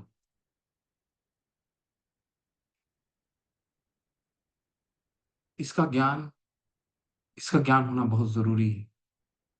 व्यक्ति जन्म लेता है, जन्म क्यों लेता है? मृत्यु अवश्यम भावी है, ठीक है। वृद्धावस्था और डिजीज, ये किसी को भी आना ही है, इससे बच नहीं सकते, ठीक है। ये ज्ञान बहुत जरूरी है। इसके बाद क्या है? वैराग्य, सनातन, स्त्री, घर तथा अन्य वस्तुओं की ममता से मुक्ति। इसमें बहुत लोग का कहने का मतलब क्या है, यहाँ पे शिला प्रभुपाद समझाते हैं। इसका कहने का मतलब है वैराग्य, संतान, स्त्री, घर तथा अन्य वस्तुओं की ममता से मुक्ति। ममता का क्या मतलब हुआ? ममता तो सिर्फ हम एक से ही कर सकते हैं, ठीक है। भगवान से ही ममता किया जा सकता है। भगवान ने अंतिम निर्देश दे दिया। आपने 9वें अध्याय का अंतिम निर्देश क्या है? मन मना भव मत भक्तो, मेरी मुझ में मन लगाओ, मेरी पूजा करो। मन मना भव मत भक्तो मध्याजी माम नमस्कार, मुझे मेरी पूजा करो, मुझे नमस्कार करो। ये निर्देशन है भगवान का, अंतिम निर्देश है। तो ममता तो एक से ही हो सकता है, ठीक है। अच्छी तथा बुरी घटनाओं के प्रति संभाव, मेरे प्रति निरंतर अनन्य भक्ति, एकांत स्थान में रहने की इच्छा, जन समूह से विलगाव, आत्म साक्षात्कार की महत्ता को स्वीकारना तथा परम सत्य की दार्शनिक खोज, इन सब को मैं ज्ञान घोषित करता हूं।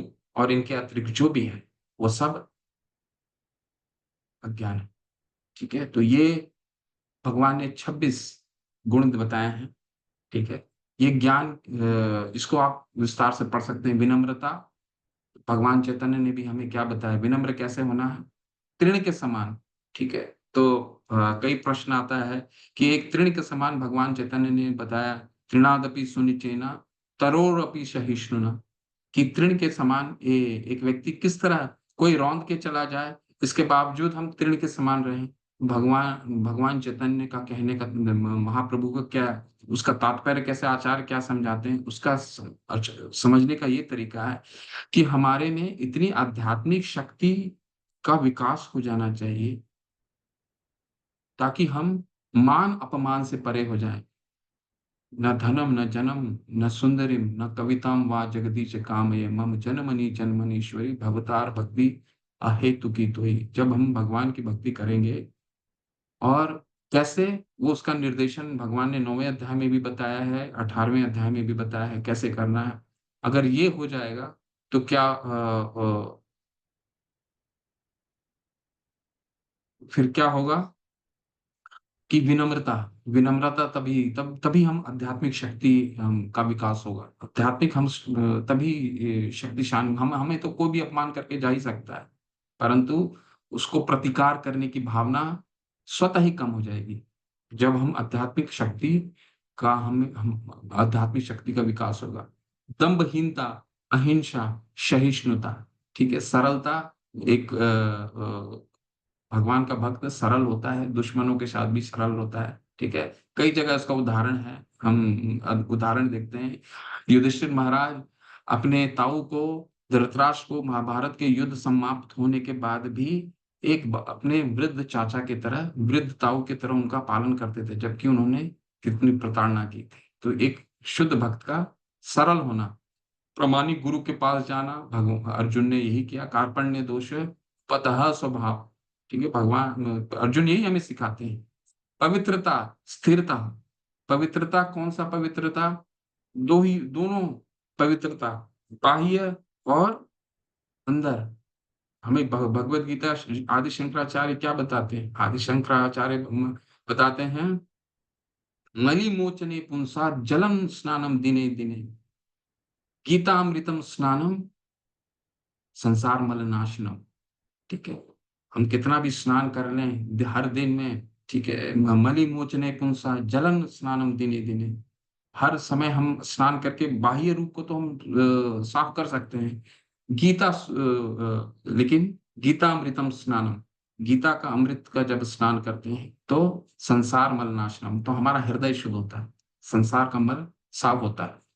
ठीक है, तो इस तरह हम पवित्रता ला सकते हैं। स्थिरता, आत्म संयम, इंद्र तृप्ति के विषयों का परित्याग, अहंकार का अभाव, जन्म मृत्यु वृद्धावस्था तथा रोगों के दोष, तो इसका हमने अध्ययन किया। तो ये गुण जो है इसको ज्ञान कहते हैं। ये गुण अर्जित करने के बाद ही हम गए को जानने का, गए उस शरीर का ज्ञाता है, ठीक है, उसको हम जान सकते हैं।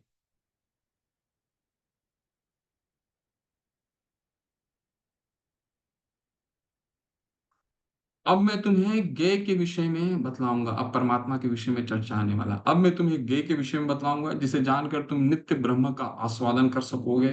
यह ब्रह्म या आत्मा जो अनादि है और मेरे अधीन है, इस भौतिक जगत में कार्य कारण से परिस्थिति है। बहुत इंपॉर्टेंट कॉन्सेप्ट आने वाला, बहुत महत्वपूर्ण। ब्रह्म या आत्मा, कभी कभी ब्रह्म जो है वो आत्मा के लिए भी प्रयोग किया जाता है। ये हमको संदर्भ देखना होगा, किस संदर्भ में वो उसको, उस शब्द को इस्तेमाल किया जा रहा है, ब्रह्म।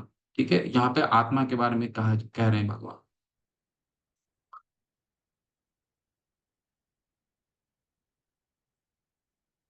देखिए परमात्मा का क्या चरित्र है। सर्वतः पाणिपादम तत्सर्वतो अक्षरो मुखम सर्वतम श्रुतिम लोके सर्वम आवृत्य तिष्ठति। उनके हाथ, पांव, आंखें, सिर तथा मुंह तथा अनेक कान सर्वत्र है। इस प्रकार परमात्मा सभी वस्तुओं में व्याप्त होकर अवस्थित है। भगवान तो हर जगह रहते हैं ना। ठीक है, भगवान के अनंत पांव हैं, अनंत हाथ हैं, अनंत आंखें हैं, अनंत सिर हैं, अनंत मुख हैं, उनके कान सर्वत्र हैं। ठीक है, ये परमात्मा का कुछ चरित्र का हम अभी देख रहे हैं। परमात्मा समस्त इंद्रियों के मूल स्रोत हैं, फिर भी वे इंद्रियों से रहित हैं। वे समस्त जीवों के पालन करता होकर भी अनासक्त हैं। वे प्रकृति के गुणों के परे हैं, फिर भी वे भौतिक प्रकृति के समस्त गुणों के स्वामी हैं। अहम सर्वस्व प्रभु मत्ता सर्वम प्रवर्तते इति मता भजन्ते माम बुधा भाव समन्विता। 10वें अध्याय के 8वें श्लोक में भगवान कह रहे हैं, मेरे सभी चीजें मुझसे ही उत्पत्ति होती। अहम सर्वस्व प्रभु मत्ता सर्वम प्रवर्तते। ठीक है, परमात्मा समस्त इंद्रियों के मूल स्रोत हैं। पितामह से जगदो माता धाता पितामह सर्व योनिषु कौन्तेय मूर्तय संभवन्ति या तासा ब्रह्म महद्योनि अहम बीज प्रदत्त पिता। भगवान से सबकी उत्पत्ति भगवान से ही होती है। वे समस्त जीवों के पालन करता होकर भी अनासक्त हैं। तो भगवान गुणों में आसक्त नहीं होते। ठीक है, वो प्रकृति को गुणों के परे हैं। भगवान गुणातीत हैं। परम सत्य जड़ तथा जंगम समस्त जीवों के बाहर तथा भीतर स्थित हैं। सूक्ष्म होने के कारण वे भौतिक इंद्रियों के द्वारा जानने या देखने से परे हैं। यद्यपि वे अत्यंत दूर रहते हैं किंतु हम सबों के निकट भी हैं। तो हम गाते हैं ना, जब नरसिंह आरती हम करते हैं क्या, बहिर नृसिंगा हृदय नृसिंगा नरसिंह मदिम शरणम प्रपदे। तो बाहर भी है अंदर भी है। तदे जति तन्ने जति तद दूरे तदवंतिके तदंतरस्य सर्वस्य सर्वस्य अस्य बाह्यता। जब हम ईशोपनिषद में आपने शायद लेवल 3 में पढ़ा होगा, अभी आप आगे पढ़ेंगे, भगवान वहां कहते हैं तदे, मैं दूर भी हूँ निकट भी हूँ। भगवान अभी हमने पढ़ा ना क्या, सर्वतः पनिपादम तत्सर्वतो अक्षरो मुखम। भगवान का अनंत सर है, अनंत पैर है, अनंत आंखें हैं, अनंत कान। भगवान हर जगह है। सिर्फ भगवान के भक्तों उन उन चक्षुओं से देखने की आवश्यकता है। तस्य अहम न प्रणश्यामि स च मे न प्रणश्यति। योम माम पश्यति सर्व, छठे अध्याय में हमने क्या पढ़ा, योम माम पश्यति सर्वत्र सर्वचे मयि पश्यति। मेरा भक्त हर जगह मुझे देखता है, मैं मुझे, और हर वस्तु में मुझे देखता है। ठीक है, ऐसा कोई भी चीज नहीं है मेरे बिना वो एक समय भी नहीं रह सकता। मैं तस्या अहम न प्रणश्यामि स च मे न प्रणश्यति, और मैं उसके बिना हर कहीं भी नहीं रह सकता। तो भगवान परमात्मा जो है हर जगह है, अपने धाम में भी है और हमारे निकट भी है। तो अभी हम क्या पढ़ने का कोशिश कर रहे हैं, अभी कई के विषय में जान रहे हैं। क्षेत्र हमने पढ़ लिया, क्षेत्रज्ञ हमने जान लिया।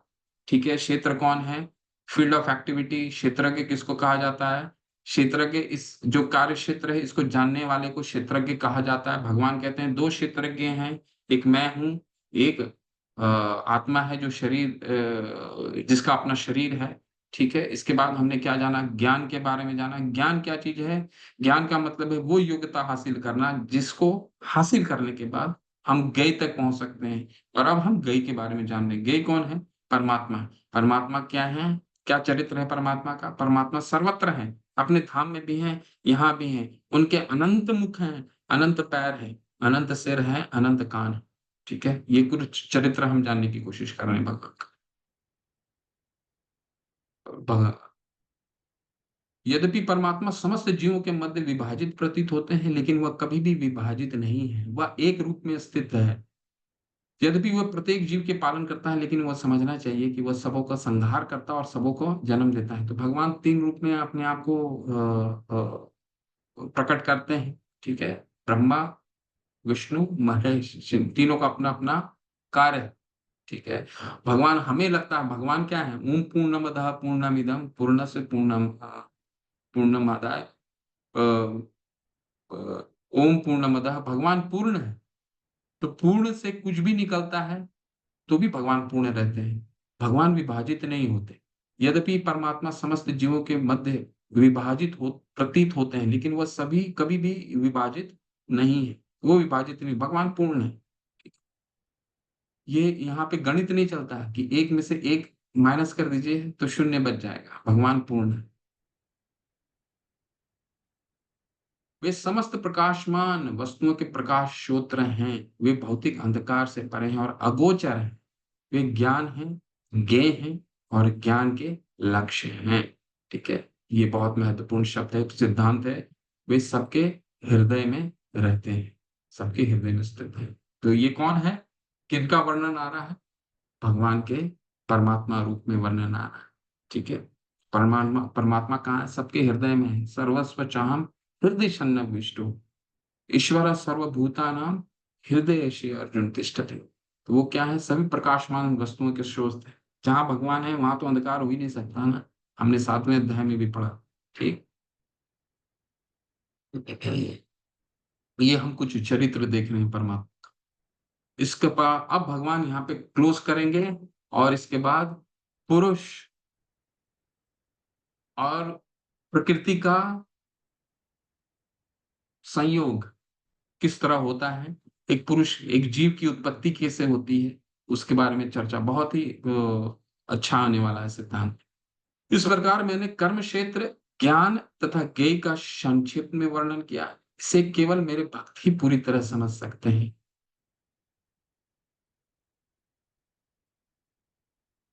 और इस तरह मेरे स्वभाव को प्राप्त हो सकता है। भगवान ने तो कई जगह बताया है ना, भक्तो असी में चौथे अध्याय में भी बताया है कि ये मेरा ज्ञान कौन जान सकता है। 9वें अध्याय में भी बताया है कि भगवान, मैं तुमको ये ज्ञान इसलिए बता रहा हूँ चौथे अध्याय में, क्योंकि तुम भक्तो असी में सखा चाहिए, तुम मेरे भक्त हो और सखा हो। ठीक है। 9वें अध्याय में भी क्या बताया है कि जो मेरे से ईर्ष्या नहीं करता वही एक ज्ञान को सुनने का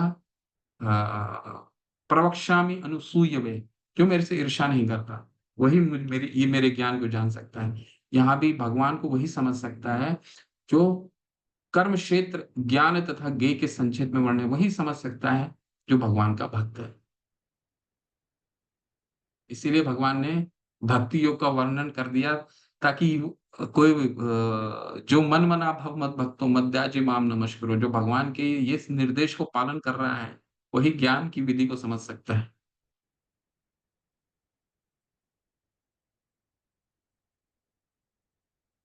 प्रकृति तथा जीवों का अनादि समझना चाहिए, उनके विकार तथा गुण प्रकृति जन्य है। तो अभी प्रभु ने बहुत सुंदर से समझाया कि एक जीव और प्रकृति जो है, जब ये ब्रह्मा जी का कल्प संपन्न होता है, ठीक है, तो ये प्रकृति और कहाँ ये महाविष्णु में लीन हो जाते हैं।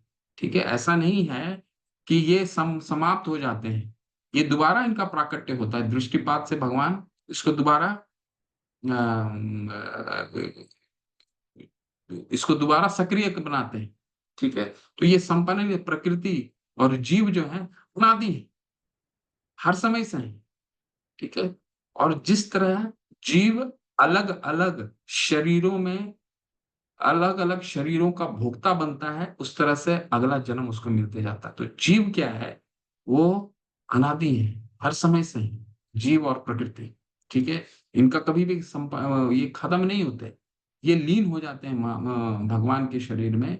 और ये जब प्रकृति को भगवान को ये प्रकृति दोबारा सक्रिय करनी पड़ती, सक्रिय करते हैं, तो ये दोबारा सक्रिय हो जाते हैं दृष्टिपात मात्र से। बहुत सुंदर है। ठीक है, कार्य कारण कृत्यत्वे हेतु प्रकृति रुच्यते, पुरुषं सुख दुखानां भोक्तृत्वे हेतु रुच्यते। प्रकृति समस्त भौतिक कारणों तथा कार्यों परिणामों की हेतु कही जाती है, और जीव पुरुष इस संसार में विविध सुख दुख का भोग का कारण कहा जाता है। तो प्रकृति और जीव का अब हम क्या देख रहे हैं, प्रकृति और जीव का क्या संबंध है, प्रकृति क्या रोल प्ले करता है, क्या उसका संबंध क्या है जीव के साथ। तो यहाँ उस चीज का पूरा भगवान उसको बहुत ही साफ से बता रहे हैं। प्रकृति समस्त भौतिक कारणों तथा कार्यों के हेतु कही जाती है, कॉज एंड इफेक्ट। ठीक है, कॉज एंड इफेक्ट का क्या मतलब है, कार्य कारणों और तथा कार्यों, प्रकृति का जिस तरह का भोग होगा, प्रकृति उसी तरह से उस जीव को अगला शरीर प्रदान करेगी। कॉज एंड इफेक्ट हो गया ना, यानी कारण तथा कार्य, यानी जैसा भोग भगवान, प्रकृति क्या है, कार्य कारण कृतत्व हेतु प्रकृति रुच्यते, यानी कि जिस तरह प्रकृति को भोग करेंगे, भोग जो है प्रकृति उसी तरह से उसी अनुपात में उसको अगला शरीर मिलेगा। ठीक है, ये प्रकृति ये शरीर कहाँ से देती है, ये भगवान के निर्देश में प्रकृति शरीर शरीर देती है। और जीव पुरुष इस संसार में विविध सुख और दुख के भोग का कारण कहा जाता है। बहुत सुंदर सिद्धांत है। पहला ये क्या कह रहा है, पहले जो भगवान कह रहे हैं कार्य कारण कॉज एंड इफेक्ट, प्रकृति सभी चीजों का कारण है, जिस तरह भोग करेंगे अगला शरीर वैसे ही प्राप्त होगा। ठीक है,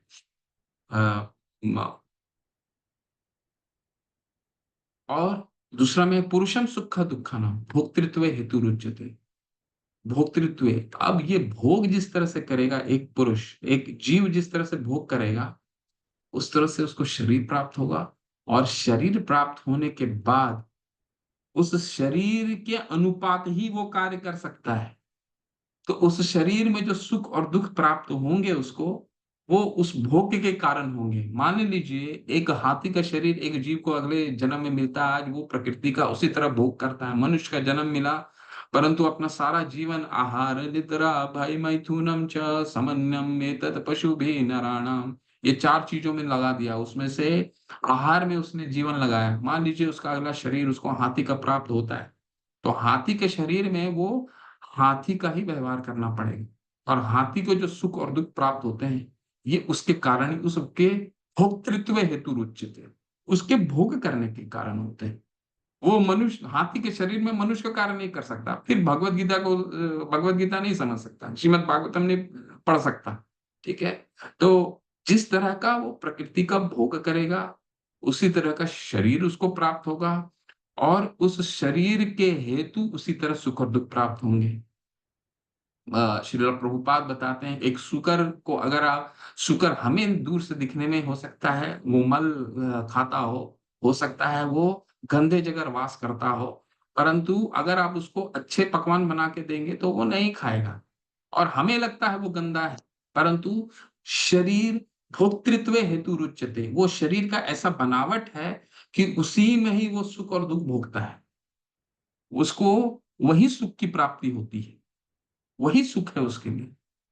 और ये चुनाव की स्वतंत्रता एक जीव की खुद की स्वतंत्रता है। ठीक है, भगवान भगवान सब कुछ जानते हैं। वेदा हम समतीतानि वर्तमानानि च अर्जुना भविष्यानि च भूतानि माम तु वेद न कश्चन। भगवान 7वें अध्याय में कहता हूं मैं सब कुछ जानता हूं, भूत वर्तमान भविष्य सब जानता हूं। तो एक व्यक्ति, आपके मन में ये प्रश्न आएगा, जब सब भगवान सब कुछ जानते हैं, हमारे साथ क्या होने वाला है वो भी जानते हैं, तो फिर किस तरह का स्वतंत्र। तो शिला प्रभुपाद बहुत अच्छे से समझाते हैं कि मान लीजिए एक आपके घर में आपने एक गाय का पालन किया है। ठीक है, गाय का पालन करके उसको रस्सी से बांध दिया है, और वो रस्सी से बांध के खूंटे से बंधी हुई है, और जितनी बड़ी उसकी रस्सी है उतनी उसकी स्वतंत्रता है। ठीक है, वो खुद चुन सकता है कि उतनी बड़ी रस्सी के दायरे में, जितनी बड़ी रस्सी का दायरा है, उस रस्सी के दायरे में वो क्या कार्य कर सकता है। ठीक वैसा ही हमें भी भगवान स्वतंत्रता देते हैं उस रस्सी की तरह। अब उस स्वतंत्रता का हम सदुपयोग कर लें, या फिर उसका भोक्तृत्व हेतु रुच्यते, फिर हम, या फिर ये मनुष्य जीवन अ, उस मनुष्य जीवन का हम क्या किस तरह उपयोग करते हैं। ठीक है, ये बहुत मनुष्य जीवन जो है बहुत दुर्लभता से प्राप्त होता है। निर्देह माध्यम सुलभम सुदुर्लभम प्लवम सुकल्पम गुरु कर्ण धारम। ये ये जो नर का देह है, ये बहुत ही दुर्लभता से प्राप्त होता है। तो ये हमारी स्वतंत्रता है कि हम अगला जो चुनाव है वो हम कैसे कर सकते हैं, क्या चुनाव करें। भोक्तृत्व हेतु रुच्य, जैसा भोग करेंगे वैसा प्राप्त हो। ठीक है, तो ये कॉज एंड इफेक्ट, ये 22-21वां श्लोक बहुत बहुत महत्वपूर्ण है। पुरुषम प्रकृतिस्थो ही भुंगते प्रकृति जान गुणान कारणम गुण संगोस्य सद सद्योनिसी जन्मशु। इस प्रकार जीव प्रकृति के 3 गुणों का भोग करता हुआ प्रकृति में ही जीवन बिताता है। वह इस प्रकृति के साथ उसकी संगति के कारण है, इस तरह उसे उत्तम तथा अधम योनियां मिलती हैं। तो आगे में क्या कहा उन्होंने, कार्य कारण कृतत्व हेतु प्रकृति रुच्यते पुरुषम सुख दुखानाम भोक्तृत्व हेतु रुच्यते। जैसा भोग करेगा वैसा सुख दुख, वैसा शरीर प्राप्त होगा। प्रकृति का जैसा भोग करेगा वैसा शरीर प्राप्त होगा, और उस शरीर के प्राप्त होने के बाद उस शरीर के अनुसार ही वो सुख और दुख का अनुभव करेगा। ठीक है, अब इसको एक कदम और आगे बढ़ाते हैं भगवान, 1 स्टेप फॉरवर्ड करते हैं। क्या कहते हैं, इस प्रकार जीव प्रकृति के 3 गुणों को भोग करता हुआ प्रकृति में ही जीवन बिताता है। जैसा शरीर प्राप्त होगा, शेर का शरीर प्राप्त होगा तो शेर जैसा शरीर, शेर का ही शरीर का सारा जीवन उसी में बिताता है। यह प्रकृति के साथ उसकी संगति के कारण है। जैसा प्रकृति का भोक्तृत्व हेतु रुच्यते, जैसा भोग करेंगे वैसा उसको शरीर प्राप्त होगा। भगवान बिल्कुल अब यहाँ पे स्पष्ट कर दे रहे हैं। इस तरह उसे उत्तम तथा अधम योनियां मिलती है। उद्धम गच्छन्ति सत्वस्था मध्य तिष्ठन्ति राजता जगन्य गुणावृतस्था अधो गच्छन्ति तामसा। भगवान 14वें अध्याय में हम आगे पढ़ेंगे कि जैसा लोक है, जैसा हम इस प्रकृति का उपयोग करेंगे, वैसी जिस गुणों में रह करके जैसा उपयोग करेंगे, वैसे हमें लोक प्राप्त होंगे। और यहाँ पे क्या है, वैसा शरीर प्राप्त होगा, उत्तम या अधम योनियां। ठीक है, इसीलिए महाभारत के ये श्लोक बहुत महत्वपूर्ण है। आहार निद्रा भय मैथुनम च समन्वयम् एतत् पशुभिः नराणाम् धर्म ही तेषाम् अधिका विशेषो धर्मेण हीना पशुभिः समाना। आहार निद्रा भय मैथुन एक मनुष्य भी कर सकता है और एक पशु भी कर सकता है। दोनों में कोई फर्क नहीं है। खाना खाना, निद्रा लेना, अपने परिवार को सुरक्षा प्रदान करना, बच्चे पैदा करना, ये मनुष्य जीवन में भी होता है और पशु जीवन में भी, दोनों हो सकता है। और कई चीजों में तो पशु आगे भी होता है। ठीक है, आहार हमसे ज्यादा कई पशु खा सकते हैं, निद्रा कई पशु हमसे ज्यादा ले सकते हैं, कई पशु हमसे अच्छे अपने परिवार की सुरक्षा कर सकते हैं, हमें लगता है हम बहुत अच्छा सुरक्षा करते हैं। और कई पशु जीव जंतु में बच्चे पैदा करने की ज्यादा शक्ति होती है। ठीक है, तो पशु और मनुष्य को क्या अंतर करता है? धर्म, धर्म ही तेषाम् अधिक विशेषो, धर्म दोनों को बांट अलग करता है। ठीक है, वो धर्म क्या है? वर्णाश्रम धर्म की पद्धति और उससे फिर भक्ति योग की पद्धति। ठीक है, तो ये हम पे ये चॉइस हमारा है, ये स्वतंत्रता हमारा है। भगवान ने ये स्वतंत्रता दिया। हालांकि वो सब कुछ जानते हैं, वर्तमान भविष्य भूत सब जानते हैं, परंतु ये चॉइस, ये स्वतंत्रता, ये खूटी वाला जो है, खूटी हमारा है। ये खूटी की स्वतंत्रता, खूटी में बंधे हैं, पर वो स्वतंत्रता हमारा है कि हम अगला योनि क्या चुनते हैं। ये अंतिम श्लोक है, इसको आज यहाँ पर रोकेंगे, फिर अगले सत्र में करेंगे। उपदृष्टानुमंता च भर्ता भोक्ता महेश्वरः परमात्मेति चाप्युक्तो देहिन्स्मिन् पुरुषः परः। तो भी इस शरीर का एक दिव्य भोक्ता है। तो आत्मा, कई पंथ के लोग कहते हैं ना, आत्मा और परमात्मा एक ही है। भगवान अब यहाँ इस श्लोक के माध्यम से दोनों को भेद अलग कर रहे हैं। तो भी शरीर में एक दिव्य भोक्ता है जो ईश्वर है, परम स्वामी है और साक्षी तथा अनुमति देने वाला के रूप में विद्यमान है, और जो परमात्मा कहलाता है। परमात्मा का परिभाषा यहाँ आता है, क्या है? उपदृष्टा अनुमंता च। भगवान, इस शरीर में दो लोग हैं, एक तो उस शरीर का आत्मा, दूसरा तो भी इस शरीर में एक दिव्य भोक्ता है, एक और है। वो कौन है? ईश्वर। ठीक है, उनका क्या कार्य है? हम जो भी कर रहे हैं वो दूरबीन लगा के देख रहे हैं अंदर से, और हमें स्वतंत्रता, अनुमति देते हैं। अनुमति देने वाले, अनुमति देने वाले के रूप में विद्यमान है। ठीक है, हमें किसी चीज को भगवान रोकते नहीं है, परंतु जब हम भगवान की भक्ति में लीन होते हैं तो एक अंतरात्मा कभी लगता है ना, ये नहीं करना चाहिए। ठीक है, तो वो क्या है? वो परमात्मा की आवाज है, लेकिन वो हम नहीं समझ सकते। वो क्या, कैसे हम समझेंगे? गुरु के माध्यम से ही समझ सकते हैं। ठीक है, तो अनुमति देने वाला के रूप में विद्यमान है जो परमात्मा कहलाता है।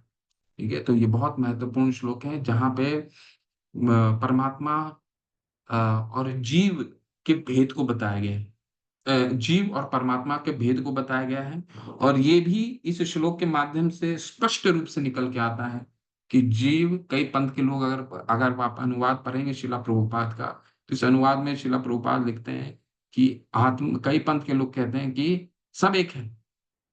ठीक है, सब शरीर के अंत होने के बाद सब सारे भगवान हो जाते हैं।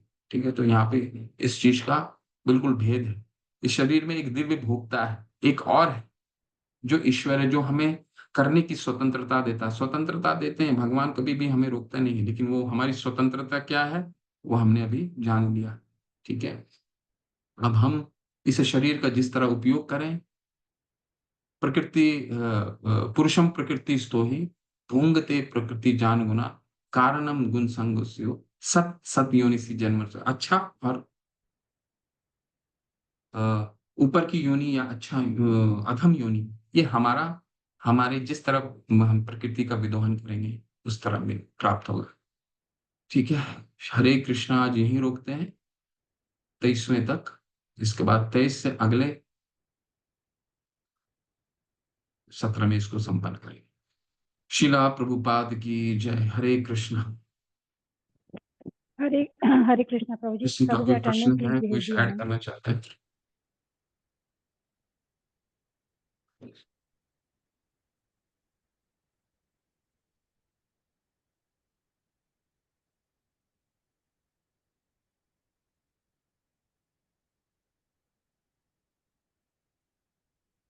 चंदन प्रभु, हरी हरी प्लीज।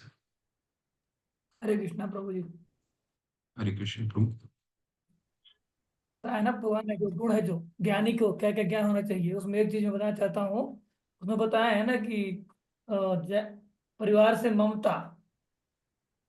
ममता का एक और निकाल सकते हैं कि हमारे मन में रहता है मैं और मेरा। मम, ये मेरा परिवार, ये मैंने किया, वो सब छूटना चाहिए। हमको परिवार नहीं छोड़ना है, मैं और मेरा छोड़ना है। क्योंकि हम गृहस्थ हैं, तो हमको परिवार में रहना है, हमको गृहस्थ आश्रम का पालन करना है। लेकिन जो मैं और मेरा है, उसको अगर हम छोड़ दिया और हमने समझा कि ये भगवान का दिया हुआ परिवार है और हमको भगवान के परिवार समझ के सेवा करना है, तो हमको भक्ति करने में और अच्छा सहायता होगा और परिवार वाले भी सहायता करेंगे, मेरी समझ से। बिल्कुल हरी हरी, एकदम बिल्कुल। 5वें अध्याय में भगवान क्या बताते हैं, ज्ञानी व्यक्ति कौन है? विद जो चंडाल, एक ब्राह्मण, एक हाथी, एक गाय, सबको सामान्य दृष्टि से देखे। ठीक है, तो आपने बिल्कुल सही बताया कि हमें अपने परिवार, प्रेम तो एक से ही हो सकता है, बाकी क्या है, हम सभी ग्रस्त में हैं, तो सभी भगवान के अंश के रूप में उनको देखना है। ठीक है, और वो ममता कब जाएगी? भगवान इसीलिए ये हमारा सारा संप्रदाय जो है वो क्या है, रूपानुगा भक्ति कहलाता है, रूपनुगा भक्ति कहलाता है। ठीक है, रूपानुगा भक्ति का क्या अर्थ हुआ? अनाशक्ति विषयान यथारहम उपयुंजत है। जितनी भी आसक्तियां हैं वो आसक्तियां दूर होंगी, तभी अनाशक्ति विषयान यथारहम उपयुंजत है, निर्बंध कृष्ण संबंधे युक्तम वैराग्यम उच्यते। ठीक है, जब तक हमारी आसक्ति खत्म नहीं होगी तब तक हम भगवान के युक्त वैराग हमारा नहीं आ सकता। ठीक है, फिर समझ नहीं सकते। बिल्कुल आपका उत्तर सही है। ठीक है प्रभु, बिल्कुल सही। और किसी का कोई प्रश्न है, कुछ कोई और ऐड करना चाहते हैं? हरे कृष्णा प्रभु जी। हरे कृष्ण। हरे प्रभु कृष्ण जी माता। अटेंडेंस लिंक में, हाँ अटेंडेंस लिंक में बताना है जरा, बता दूं? हाँ, जी जी प्लीज बोलिए। हाँ सर ना, आदर्श में डाल के प्रभु जी का नाम लिख दीजिए। प्रभु जी आपका नाम रितेश है। हाँ रितेश प्रभु है ना, रितेश प्रभु जी लिख दीजिए सभी अटेंडेंस लिंक से। टीचर्स नेम में आदर्श में जाकर और वैसे लिख दीजिए रितेश प्रभु। अभी उनका नाम वैसे लिस्ट में ऐड नहीं है, तो आदर्श कर दीजिए रितेश प्रभु।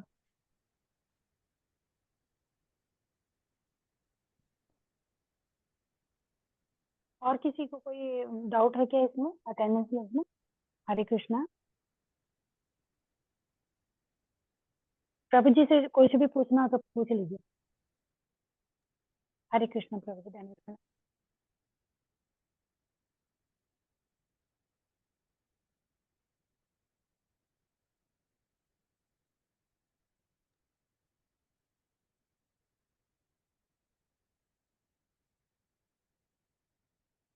बीमा मंगल माता। हरी हरी, हरे कृष्ण माता। धर्म प्रणाम, बताइए प्लीज, अनम्यूट करके बोलिए माता। हरे कृष्णा प्रभु जी, सादर प्रणाम। प्रभु हरे जी, मैं कृष्ण इसमें प्रभु। हमेशा कंफ्यूज रहती हूँ। आत्मा और देही, शरीर, आत्मा और देही में क्या फर्क है? मतलब कर्म कौन करता है? आत्मा करती है, देही करती है, और देही क्या है?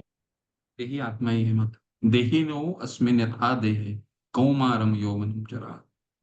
ठीक है। देही देही देही कोई कर्म में लिप्त ही नहीं होता।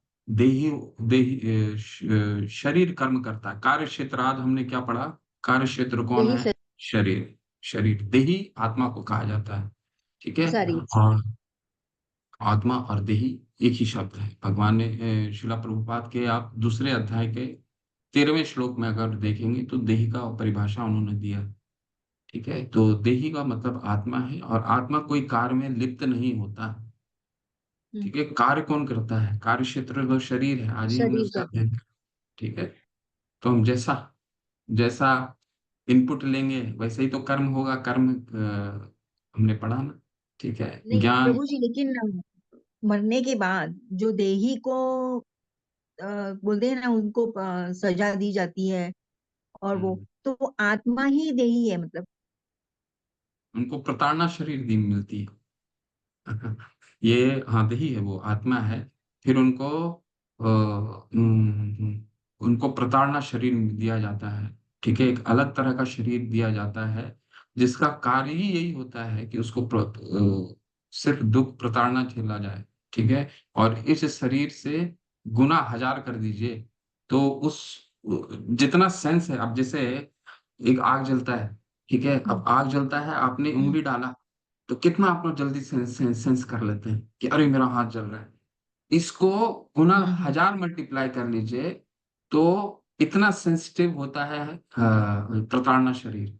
तो उस देही को सिर्फ वो प्रताड़ना शरीर इसलिए दी जाती है ताकि यमराज उसको सजा दे सके।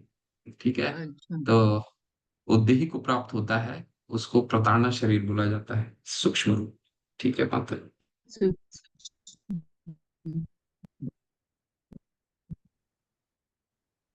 चंदन प्रभु, हरि हरि, हरे कृष्ण। बुद्धि अहंकार, ये प्रताड़ना से हरे कृष्णा प्रभु जी। नहीं। प्रभु जी, जब ये प्रताड़ना शरीर मन मिलता है देही बुद्धि को, अहंकार ही प्रताड़ना शरीर। जी माता प्लीज दोबारा आप कंटिन्यू कीजिए जी।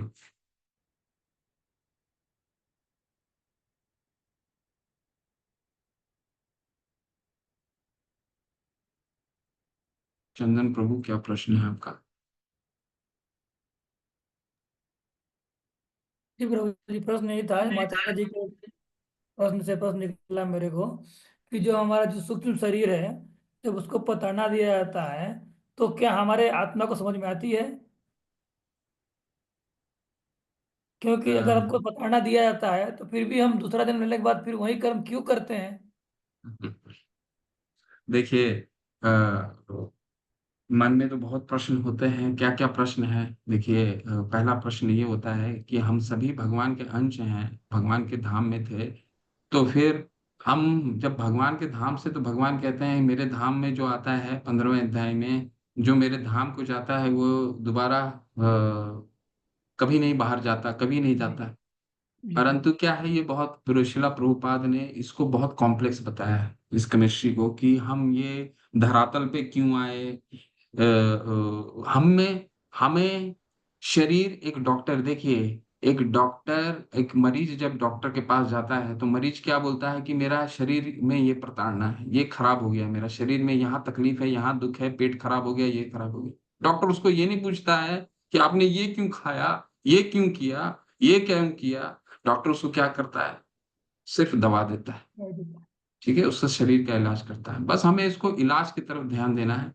ये हम क्यों यहाँ आए, ये इस पे हमें ज्यादा उसका निष्कर्ष तक नहीं पहुंच पाएंगे। और ये है भी बहुत कॉम्प्लेक्स। शिला प्रभुपाद ने इसको बहुत जगह समझाया नहीं, और समझाने का जरूरत भी नहीं समझा। ठीक है। तो इस पे हम ज्यादा चर्चा उतना नहीं करने से उससे हम कहीं पहुंचेंगे नहीं। ठीक है प्रभु। जी प्रभु जी, हरे कृष्ण। हरे कृष्णा। और किन्हीं का कोई प्रश्न है?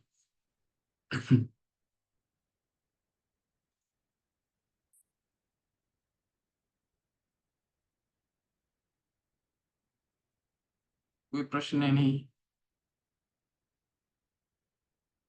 अर्जुन तो हमें सिखाते हैं कि प्रश्न और उत्तर के माध्यम से ही हम इस ज्ञान को सीख सकते हैं। जितना हो सके प्रश्न लेके आइए। प्रश्न जितना होगा, हम सभी को सुविधा होगी इसको समझने के लिए। ठीक है। हम भक्ति शास्त्री क्यों कर रहे हैं? हम सभी लोग भक्ति शास्त्री करने का क्या उद्देश्य है? आप सबसे एक एक उत्तर चाहिए। इसके बाद ये, जब तक उत्तर नहीं मिलेगा ये सेशन क्लोज नहीं करेंगे। बताइए भक्ति शास्त्री क्यों कर रहे हैं? हर आदमी प्रश्न उत्तर चाहिए। भक्ति शास्त्री करने का हमारा उद्देश्य क्या है? क्यों हम करना चाहते हैं? त्रिलोकी प्रभु हरि हरि, हरे कृष्ण प्रभु।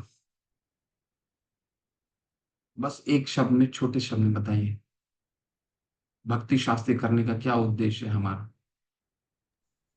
हमारा भक्ति शास्त्री के करने का उद्देश्य यह है कि हम श्रील प्रभुपाद जी के जितने भी पुस्तक पढ़ें और ये जो श्रीमद् भगवत का गीता के बारे में बहुत ज्यादा ज्ञान और उनके बारे में जानने का प्रयास करें और उनकी किताबों को हम पढ़ें, जिससे कि हमारा ज्ञान बढ़े और हम श्रीमद् भगवत का गीता को गहराई से जान सकें। हरे कृष्णा प्रभु। बिल्कुल प्रभु। और सुमन, सबका एक एक उत्तर चाहिए। सुमन कौशिक माता, ये हमें जानना हरे जरूरी, कृष्णा हम जो प्रभु। कार्य भी कर रहे हैं उसके पीछे हमारा उद्देश्य हरे जरूरी कृष्णा है। प्रभु। हरे कृष्ण। हरे कृष्णा प्रभु। जैसे भक्ति शास्त्री का हमारा उद्देश्य है क्या होना चाहिए, एक तो हमें सेवा में आगे बढ़ना, जो सीख रहे हैं उसको हमें आगे बढ़ाना है, औरों को भी देना है, जिससे दूसरी आत्मा का भी शुद्धिकरण। जय माता, हरे कृष्ण। पद्म प्रीति माता, हरे कृष्ण। पद्म प्रीति माता, अनम्यूट कीजिए माता प्लीज।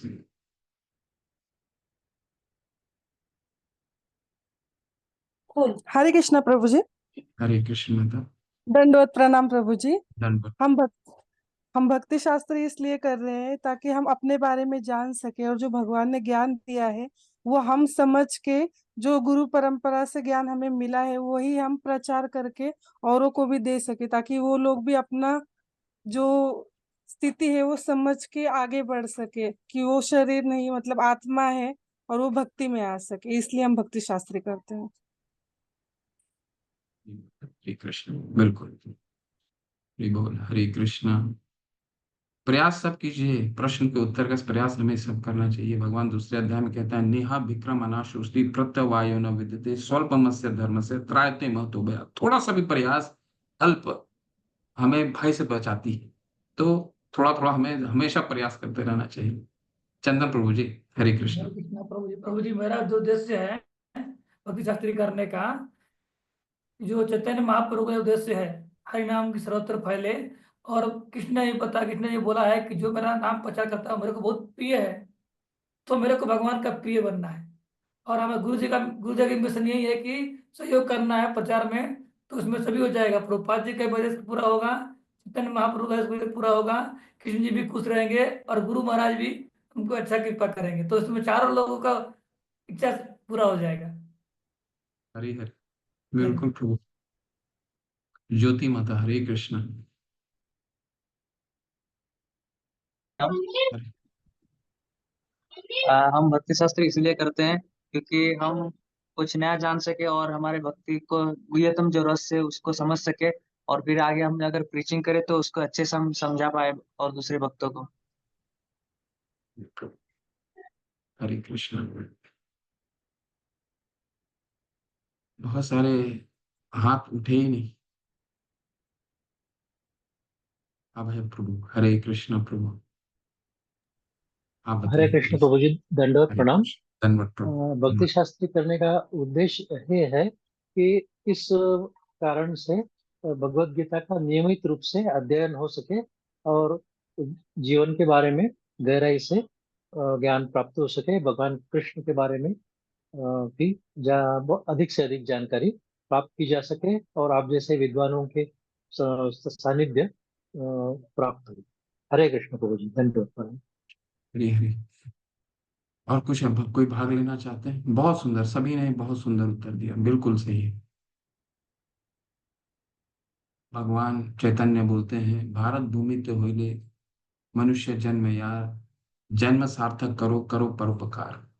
जन्म सार्थक, पहला अपना जीवन सार्थक करना है। भक्ति शास्त्री करने का हम सभी, आप जैसे हम सबका उद्देश्य यह होना चाहिए कि हम अपने शास्त्रों के माध्यम से, कोई सामान्य शास्त्र नहीं है जो हम अभी भगवत गीता पढ़ रहे हैं, कोई सामान्य, भगवान स्वयं बोल रहे हैं। ठीक है, आदि शंकराचार्य बोलते हैं, गीता सुगीता कर्तव्य किम किम किम उतारने किम शास्त्र किम शास्त्र, गीता सुगीता कर्तव्य किम शास्त्र, यानी कि दूसरा शास्त्र पढ़ने का जरूरत ही नहीं है हमें। सर्व उपनिषदों गावो दुग्धा गोपाल नंदम, सर्व उपनिषदों का सार है ये। तो हम भगवान के, हम इसलिए पढ़ते हैं ताकि हम अपनी फिलॉसफी, जो फिलॉसफी हमने सुना है, हम अपने फिलॉसफी में दृढ़ हो सके और और अपना जीवन पहले सुधार सके। मनुष्य जन्म भारत भूमि लिखते होइले मनुष्य जन्म यार, जन्म सार्थक करो, अपना जन्म पहले सार्थक करें। और जन्म हमारा सार्थक कब होगा? जब हम जो फिलॉसफी जान रहे हैं भक्ति शास्त्री में, भक्ति शास्त्री करके उस फिलॉसफी में और दृढ़ हो जाएं, उस फिलॉसफी में और दृढ़ हो जाएं, ताकि हम अपने जन्म सार्थक कर सकें और जो अनुभूति ज्ञान है उसको व्यवहार में ला सकें। इसके बाद जन्म सार्थक करो, करो परोपकार, फिर हम परोपकार के बारे में सोच सकते हैं, फिर हम परोपकार करेंगे। फिर भगवान चैतन्य जादे देखो, जारे देखो तारे कहो कृष्ण उपदेश, फिर कृष्ण का उपदेश दीजिए, जितना उपदेश देना दीजिए, सबको दीजिए, लेकिन पहला अपना जीवन सार्थक करना। तो ये दो उद्देश्य हैं हमारे जीवन भक्ति शास्त्र के। तो जब, तो प्रश्न करना इसलिए जरूरी है ताकि हम फिलॉसफी को और अच्छे से समझ सकें, फिलॉसफी को समझ करके हम उस फिलॉसफी में और दृढ़ हो सकें, और दृढ़ करने होने के बाद फिर हम जब प्रीचिंग करेंगे तो उस प्रीचिंग का सामने वाले पे भी उसका प्रभाव पड़ेगा। ठीक है, ये हमारा भक्ति शास्त्री का उद्देश्य होना चाहिए। ठीक है, चलिए आज काफी समय हो गया। अगले सत्र में किसी का और कोई प्रश्न नहीं है, कोई संशय है क्या? मीनाक्षी देवीदासी माता, हरि हरि, हरे कृष्ण। हरे कृष्णा प्रभु जी। हरे कृष्ण। पंचांग प्रणाम सभी को। और प्रभु जी मैं क्लास तो प्रभु जी एडमिट है, तो माता जी सारे डिवोटीज को पता है कि आज ही मैं यूपी से आई, बट मैंने सुना, हॉस्पिटल में भी लेकर क्लास को सुना है। प्रभु जी मैं यही कहना चाहूंगी, यहाँ पर भक्ति शास्त्री करने का उद्देश्य यही है कि जो भी ज्ञान हम ले रहे हैं श्रील प्रभुपाद जी की पुस्तकों को पढ़कर, तो चाहे हम भक्ति शास्त्री करें या उसके अलावा और कोई भी, हम यहाँ पर जो भी क्लास हम लोग कर रहे हैं, ज्ञान विज्ञान में परिवर्तित होना बहुत ही इम्पोर्टेंट है, आवश्यक है। जो भी ज्ञान लिया जा रहा है वो हमारे लाइफ में अप्लाई होना बहुत ही जरूरी है। अगर हम उन चीजों को अप्लाई नहीं करेंगे तो चाहे हम भक्ति शास्त्री करें या अन्य कोई क्लास कर ले, जो भी कोर्स है हमारे, उसका कोई लाभ नहीं होगा। तो भक्ति शास्त्री करने का मुख्य पर्पस, उद्देश्य यही है कि वो ज्ञान हमारे जीवन में उतरना बहुत ही इम्पोर्टेंट है। प्रभु जी हरे कृष्ण। बिल्कुल बिल्कुल, हरि बोल, बिल्कुल व्यवहार में उतारना, उनको फॉलो करना बहुत जरूरी है। गुरु ने हमें जो हमारे लिए शेद और निषेध, प्रवृत्ति और जो निवृत्तियां दी हैं, इन निवृत्तियों और प्रवृत्ति को हमको पालन करना बहुत जरूरी है, तभी ये ज्ञान भी स्फुरित होगा। ठीक है, भगवान चैतन्य भक्ति रसामृत सिंधु में हम क्या पढ़ते हैं? अतः श्री कृष्ण नाम आदि न भवेद ग्राह्य इंद्रिय, सेवोन्मुखे ही जिह्वादो स्वयं एवं स्फुरति यदा। कृष्ण और आदि, कृष्ण नाम रूप गुण और लीला जितना है वो तभी स्फुरित होगा जब हम, अतः श्री कृष्ण नाम आदि न भवेद ग्राह्य इंद्रिय, जब हम अपने जीवन में इन सब को व्यवहारिक रूप से पालन करेंगे, तभी इन सब नाम आदि गुण का, हम उन नाम आदि भगवान के नाम, भगवान के गुण और भगवान की लीलाओं का हम स्वादन कर सकते हैं। ठीक है, इसलिए भक्ति शास्त्री में सबसे महत्वपूर्ण ये है कि देखिए लेवल 2 में भी हमने ये भगवत गीता को इसी रूप में पढ़ा, आज भी हम पढ़ रहे हैं लेवल 5 में इसी रूप में। परंतु हमें जब लेवल 2 में पढ़ा और जब लेवल 5 में हम पढ़ रहे हैं, तो उसमें क्या फर्क होना चाहिए?